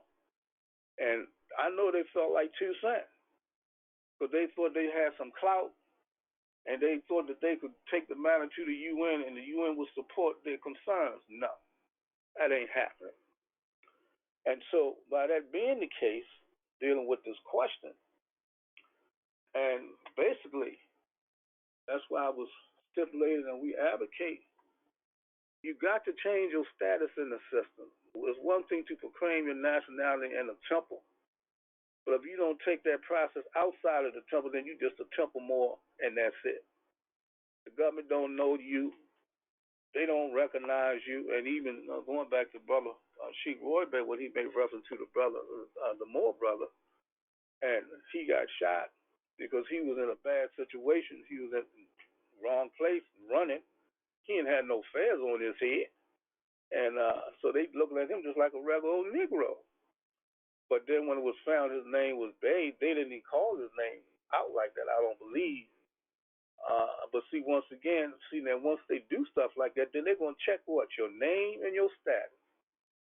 And I'm sure his status wasn't corrected in the system. So they're going to treat him as such.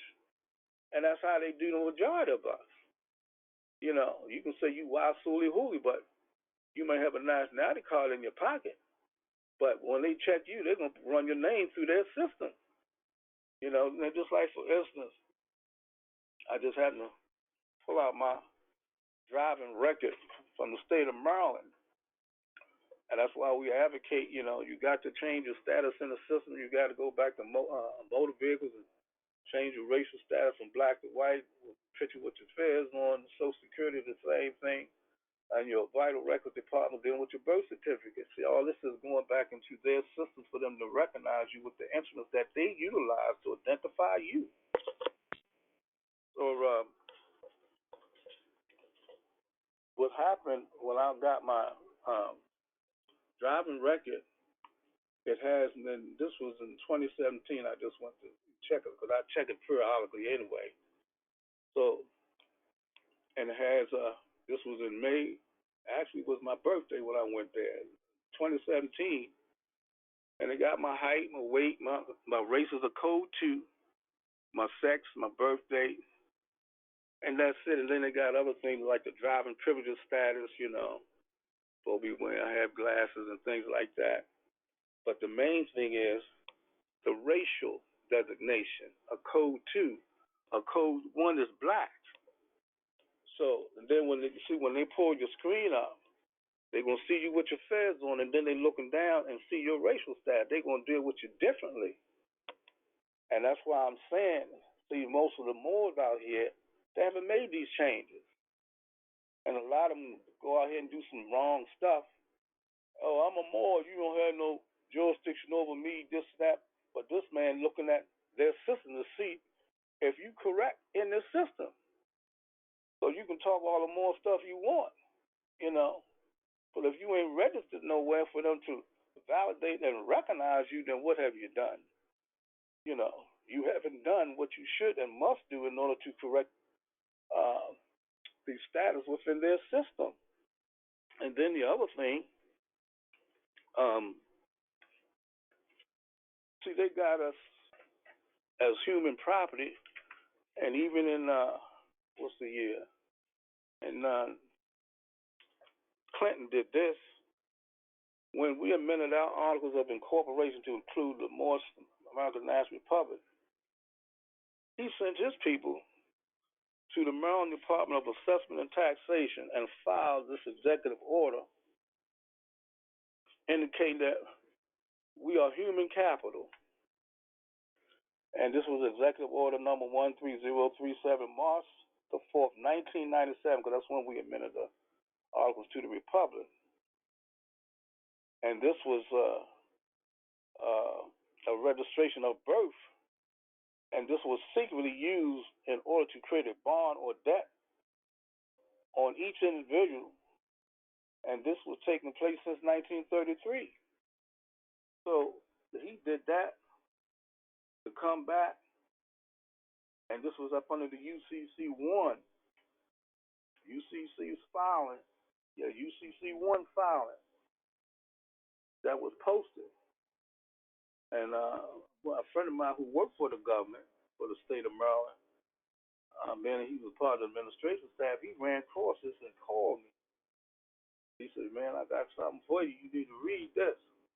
And he sent me this executive order. And it was talking about the appropriate definition of capital for federal budgeting, including the use of capital for the federal government itself or the economy at large.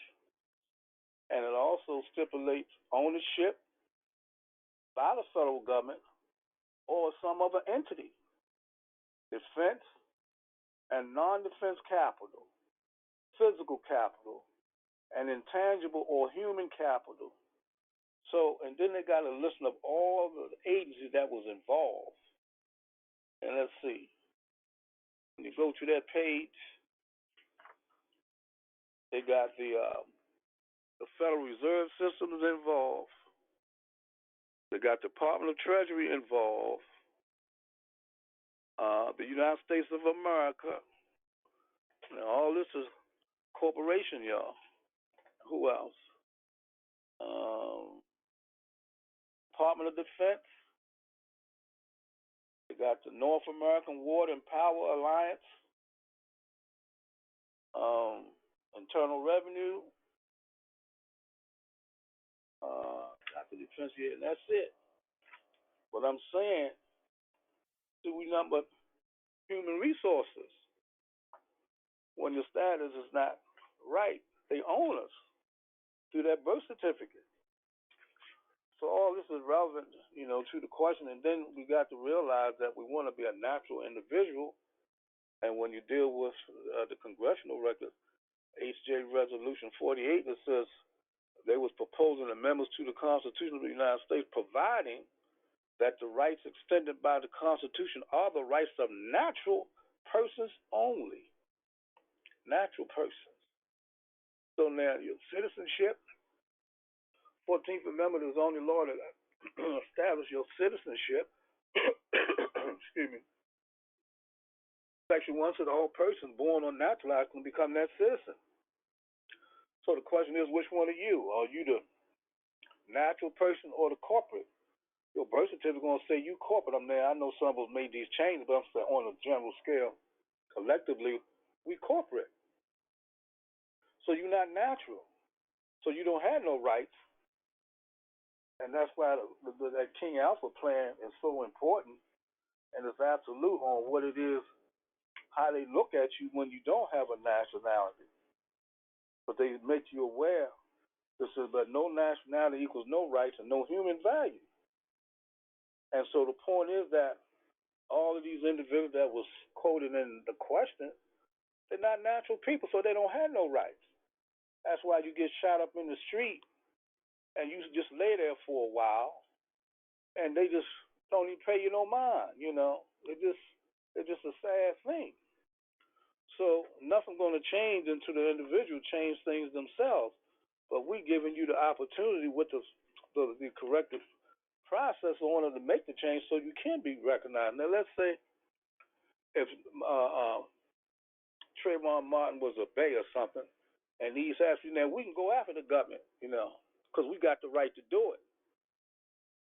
And see, now it's a whole new ball game because now, by him being part of the organization, and just like the sister was making reference to the Jack Leach case, because see, there's two jurisdictions there.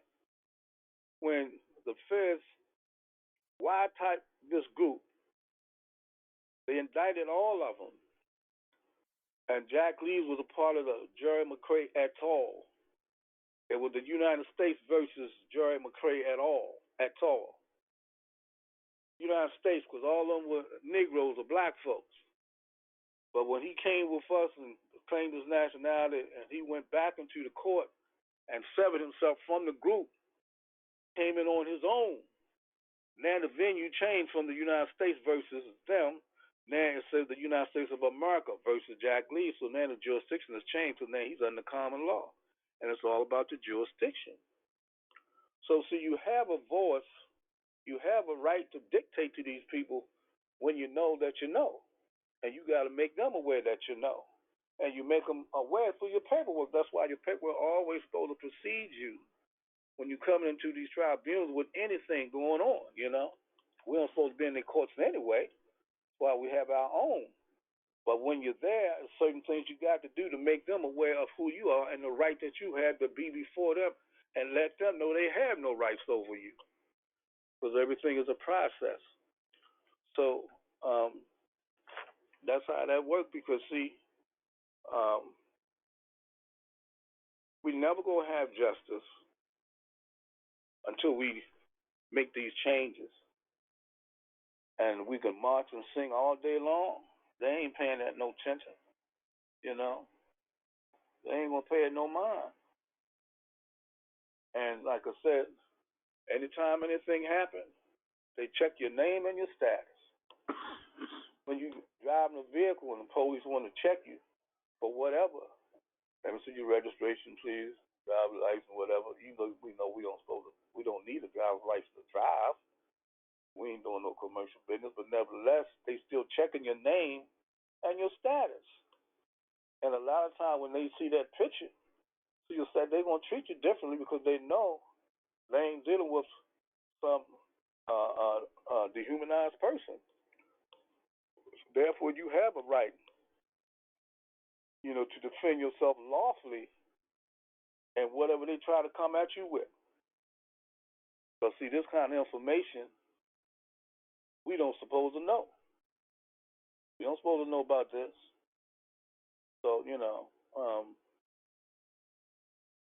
and that's why even to this day, most of the time when our people get killed out here and we seeking some type of justice, do you receive it? They play you. And the perpetrator, they get a smack on the wrist, but they play you. You know, you go out here and commit a little insensitive crime. They're going to give you 20 years. And here these corporate people stealing money, all kind of stuff, and they might get 3 months. and they stole millions of dollars or whatever. And here it is, went out here and stole a cigar, and they're gonna give you 10 years for a cigar, But that's what they do, and that's all. And that's because of how you classify and identify. And that's how they gonna see what it is. They going according to the law that a Negro has no rights that a white man is bound to respect, but you don't know it. But they're not gonna reveal the reason why they treat us this way because they don't want to wake the people up to the law itself. But they going according to the law. But we don't know it because we think we have a right and we think we are citizens. It never happened, you know. And you got to compromise sometimes when you like that. But on the whole, the majority of us, when anything comes down in that legal arena, we don't get the same type of treatment. I mean, that's why you got that dual standard of justice. One for them and one for the non-citizen, if you will. And that's the reason why. That's the reason why. So you can see the importance of what we're doing and what we all must do to rectify the wrong. I mean, because what we teach and preach here, this is a higher school of learning. A higher school of learning. Because you ain't going to go, I don't care what college you in, whether it's one of them Ivy League schools or whatever, you ain't going to learn nothing about this, about you, and the laws that governs the whole nation that our ancestors established from the very beginning. They ain't going to let you know that. So you see the importance of knowing yourself. That's why I probably say know thyself and your Father God Allah. So if you know yourself now, you can connect your back. You can connect yourself back to the Godhead Himself, because you can trace it now. Nationality, genealogy, descent, nature. So your descent nature is going to run you all the way back to the Creator, going back to the beginning. Let us make man in our image, male and female. We made them that replenish the earth. So we the founders of civilization. So that means we the first image of the Creator. So that's why we are the gods and goddesses on the planet, because we here in the image of the Creator, male and female. We were first. First come, first on it. So, but we fell. And these people came in on us and studied us. They watched us. Then they flipped us. I recommend to y'all get the book Indian Giver, and you're going to see, I mean, we were masters of everything. Everything, y'all. It's all in the book, whether it's science, whether it's vegetation, whatever it may be. We was doing it. And we was educating the world.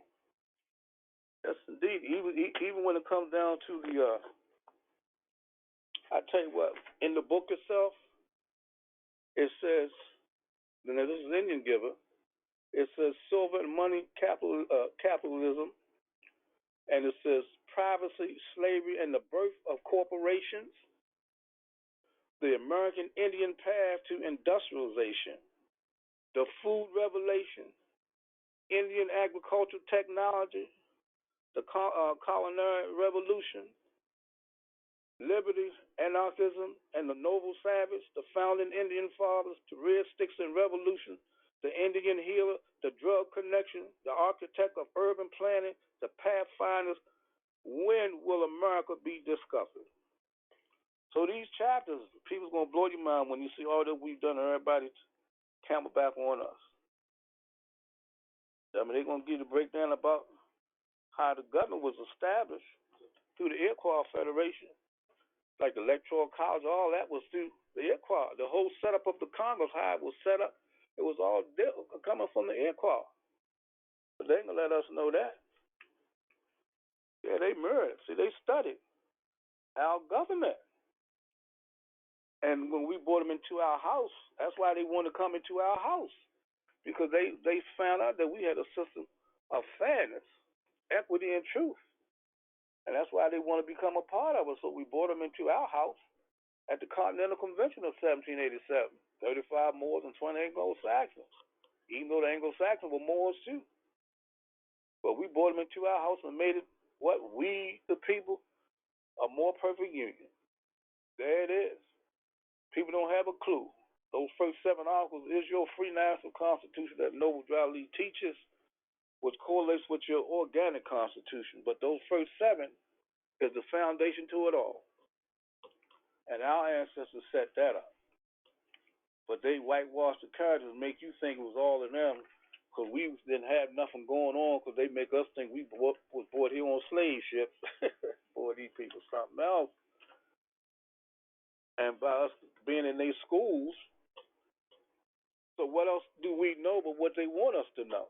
Because they give us the books to read, the lessons to be taught. It's all about them. They done changed everything, especially the images of those individuals. You know, we have pictures of a lot of these structures during the 15, 16, 17, 1800s, all this Moorish architecture all through this country. Oh, I mean, we was masters people. Oh my God, so many pictures. You see the distinct architectural designs, the precision of how they formulate their designs and how they could bring these rocks together and formulate a temple with all these different designs and whatnot. Oh my God, they can't do that to this day. They don't know the science. That's why the Bible says much more wisdom to be taught and learned by us in this Western Hemisphere because we the masters of everything. Ain't nothing new under the sun. So if we was first, somebody had to be taught. And we were the master teachers that was doing the teaching because we was first. So anyway, Mo, there it is. But I don't know if that satisfies the question, Mo. It's Deputy Sheik. Islam, their national grand sheik. Definitely that definitely satisfies the question. But there was one more thing that I overlooked, and it was a question from last week that I did bring to the floor. However, we wanted to bring the question to you as well to get your summarization and your input on the question, if I may. Mm-hmm. All right. It's a subject reference from the Orientation and Naturalization Handbook. It's from question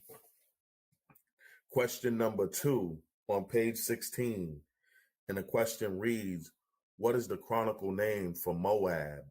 The answer is the chronicle name is Emim. Where can you find the definition of Emim? And I was bringing the question to you so you can add on and give some clarity on the question as well. Islam? Okay, well, one thing that was, there's a lot of names for Moab. Wait a minute, I even had it written down. Wait a minute.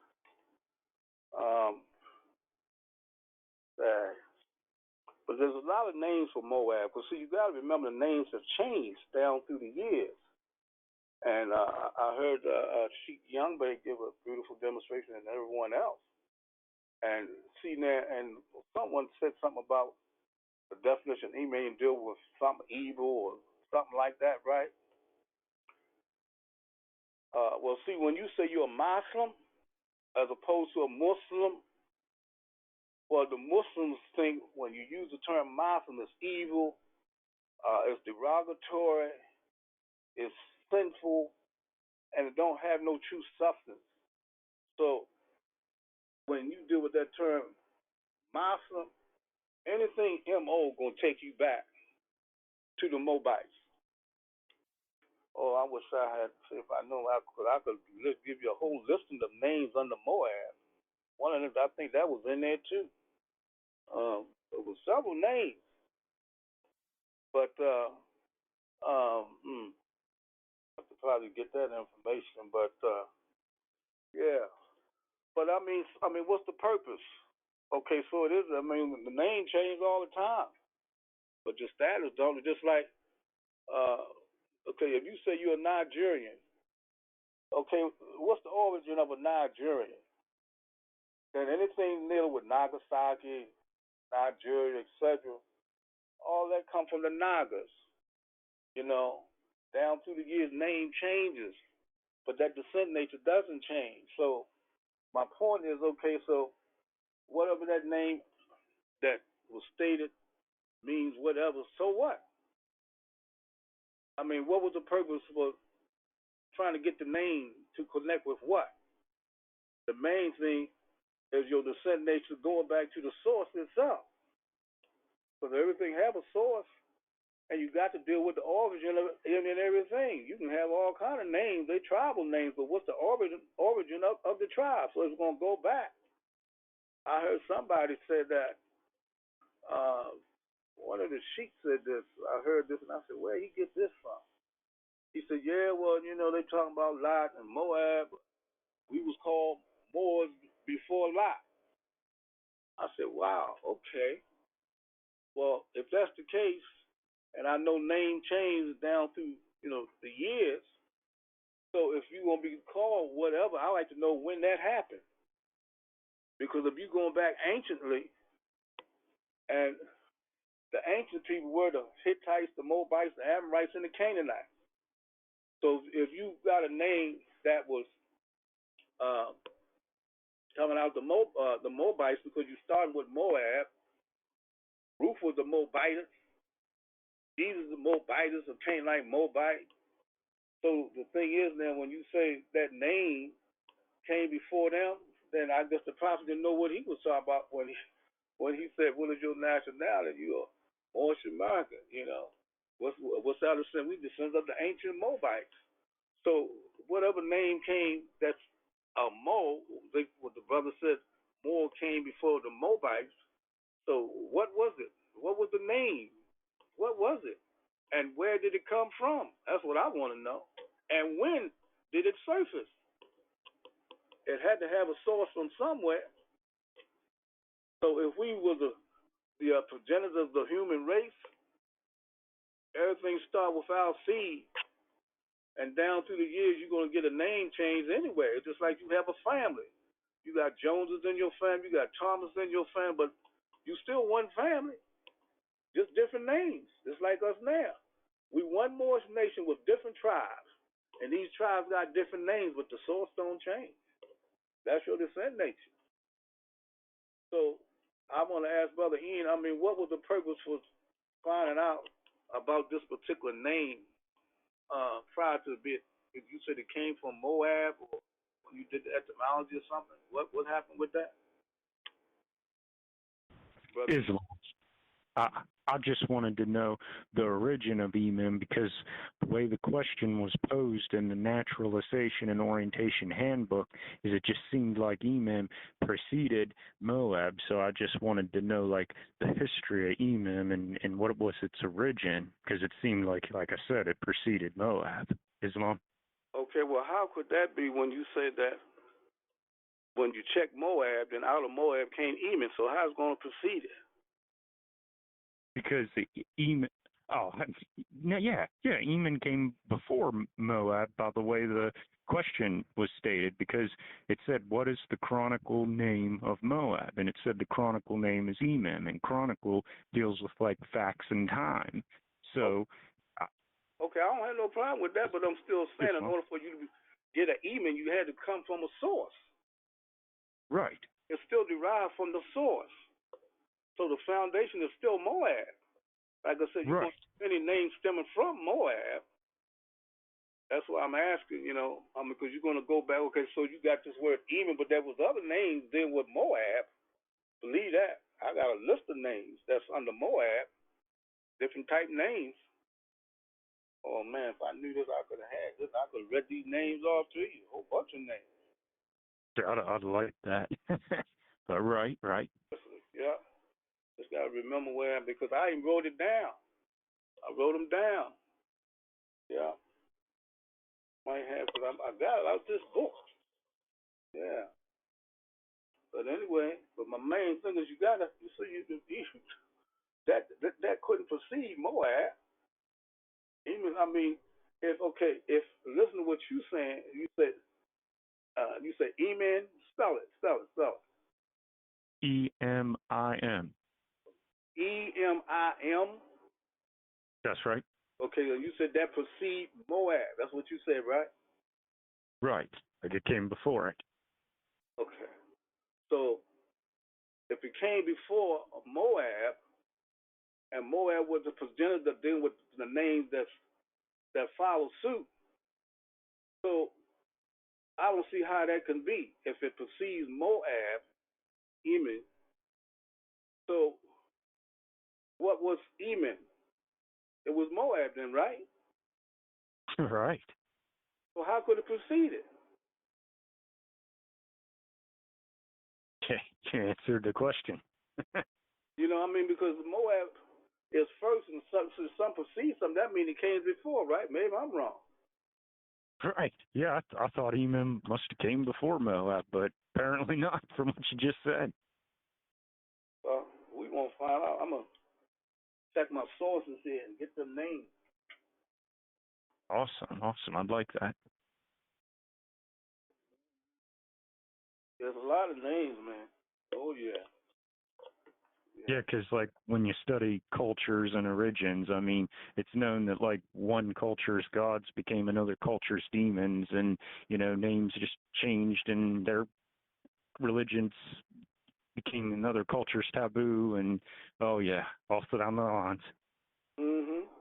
And you say it's E-M-I-N or E-M-I-M? EMIM. I-N. Right on page 16 of the Naturalization Orientation Handbook. Question 2. Okay, all right, okay. I mean, I got the question, okay. I got to check my source about these names, but yeah. Yeah, and when I tried to Google it, like it wasn't really giving me a direct answer. It was giving me like translations, and I did do my due diligence. Like I looked in the Bibles, like some of the sheiks and some of the people put on, the floor tonight. But it's like I was just wanting a black and white answer of like, who is Eman? What is that? Where did it come from? And I just couldn't find it. Okay, I got you. All right, well, like I said, I'm going to find these other names. I mean, yeah, because we were the originals. We're not wicked ones. So whatever the definition was on Google's bogus, and then too, see what you talking about Muslim and Muslim. Muslims came before Muslim. They made the changes, I think, in the 30s. They went Muslim from Muslim to Muslim. Arabs did that. That's why when you look at European shrines, they don't have no Muslim. They got Muslims up there. And they made the early 30s, the early 1930s. They made that switch from Muslim to Muslim. And then these, like I said, they think the word Muslim means something evil or dirty. People something, man. But anyway, that's what you're dealing with. But I'm going to try to get these names for you. There was several names that I know I wrote a bunch of. I said, wow. Just down through the years. Got to remember where it is. But anyway. Well, I trust what was said tonight help you out, Mo. Oh, yes, it did. Much appreciated. Mm-hmm. Well, like I say, it's good that we can dialogue and have these type questions because a lot of people may have the same thought but just didn't bring it up. And not to say we know everything, but what we know, we know. I mean, that's why everybody have a spoke to bring to the wheel. We can learn from you and anyone else. Right. That's why. And I like. Oh, go ahead. That's why in the 101 questionnaire, you got 7 answers to each one of them questions.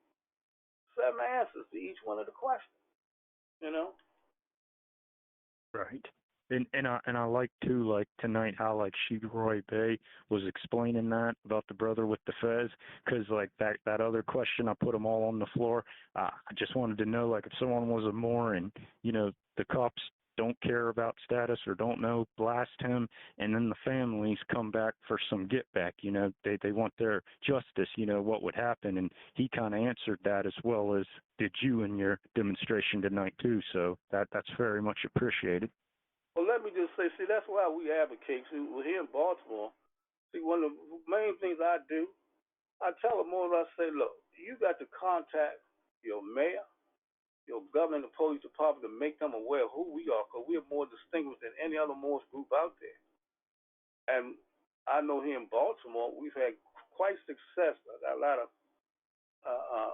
communications from the governor, saying they would be glad to assist us in our project of establishing an office of Moorish affairs here and other officials, but even the police department, and so you got to connect with them so they can know who you are. But see, a lot of this national business, a lot of what's going on, and a lot of the Moors don't know how to handle situations when it comes to stuff like that, to make the other side realize who we are, and how they got to recognize and respect who we are, And that's the purpose of networking with them, Yeah, oh, absolutely. Because we had the senators here, the mayor, the governor, and the police department too. Homeland Security, we've been around. And all these are government officials because they got to understand who we are. But see, they know we are more distinguished because even the feds told us that. We ain't like everybody else. Our Articles of Incorporation validates that. But, so until you get them to recognize you, so how does one do that? That's why you got to communicate with them. You got to have a meeting with them to set them down. Say, hey, look, this is who we are. We here to uplift all humanity. We not no thugs and thieves and whatever. And see, our Articles of Incorporation stipulates that we are to work in conjunction with the governor of each state, states, and nation to facilitate this process that we're doing. And we had them articles certified here, And that don't even that don't include other stuff from the United States State Department that they signed off on. So, there's things we got to do to be more visual in society, and a lot what's going on in these cities and stuff. The Moors don't have no input because they don't go to these council meetings and all that kind of stuff. We used to do all of that. We're not doing it now, but we used to do all of that. We used to go to the council meetings when they have stuff so they can see our president. We had a good relationship with the officials. That's why we was recognized greatly here. For real, But you can't get the Moors around the table and say, hey, okay, look, let's contact this agency and see if we can have a sit down and communicate about who we are, what we are doing, so it won't be no confusion, That's how I like to roll. So anyway, that's that deal, brother. Yeah, right. All is well. And yeah, if I may add, when you brought that up, when you were telling that story about how in 2005, I think it was, Condoleezza Rice at the time was the vice president, and you had them all sat down, like Department of Defense, Homeland Security, Department of State, like Justice Departments, other agencies, and they signed off on our documents. That was when you put my 100% faith in this movement and what I'm doing, and I stopped being shook because I was like, if we got the paper trail, it's just a paper trail. It is what it is. So. Yeah, but the paper trail is distinguished. It's not like a regular old paper trail because we deal with the powers of freedom and the powers of authority and how it all applies to our member citizens. We ain't like everybody else. That's why we're a profitable organization up under this policy of freedom. So we're free people. We just don't know the laws that freed us. If we would just come together and unify under this banner of freedom, it's not about me. This is your birthright. So if you got a birthright, then what law do you use to facilitate it? You can't use this de facto stuff. That's not going to give you your birthright because you're still corporate when you're doing it that way. So you got to step out that box and come with your foundation of law, which supersedes theirs, but yet you don't know. You got to make them aware that you know that it does, you see, with concrete proof. And the charter is one of them. But anyway, that's what it is, my great brother. Right. Islam and peace, and I hope you feel better. Thank you. Yeah. Myself together here. I gotta get you some gym and stuff. But anyway, Mose, trusting everybody got a earful And I always want to appreciate my staff for doing such a great, marvelous job and stepping in and bringing forth this vibration of truth. But we surely need it. Yeah, we surely need it. So we got to keep on doing what we got to do to make it right. So I want to thank everybody. It's always my honor and pleasure to be a part of so many of you. And let's keep this ball rolling because we've been blessed by the best. Islam, Moses, Islam, Islam. Thank you all so much. And I'm going to say peace for the night. Thank you. Islam. And thank you for summarizing our call, the National Grand Sheik of the Moorish Science Temple, the Divine and National Movement of North America Incorporated, number 13, the Moorish American National Republic, is none other than National Grand Sheik Joel Bratton Bay. Appreciate you much, National Grand Sheik, for all you will do, haven't done, and everything you have done, and sending you prayers of healing blessings and the strength to get better. Love you much, National Grand Sheik. Thank you, Mo. Always, I'll send that right back to you, Mo. Yes, indeed. Thank you, Mo. Islam. Get better, my good brother. Get better. All right, my good peoples. We have come to that point where we're going to begin to close out. We'd like to thank you all for your presence and your energies. But you can catch us here next week's creation, same time, same space. But as for now, I would ask, can I please have everyone who is able to stand erect, facing towards the east, heels together, toes apart, separated at a 45-degree angle, upper arms parallel to the floor, forearms perpendicular, 5 fingers erect and together on the left, and 2 fingers erect and together on the right. Allah, the Father of the universe, the Father of love, truth, peace, freedom, and justice. Allah is my protector, my guide, and my salvation, by night and by day, through his holy prophet, Drew Ali. Ameen. Trusting everyone has a safe rest of the week. Keep safe, stay sane. Until next week's creation, much love and peace, peace, peace. Go in peace, Moors.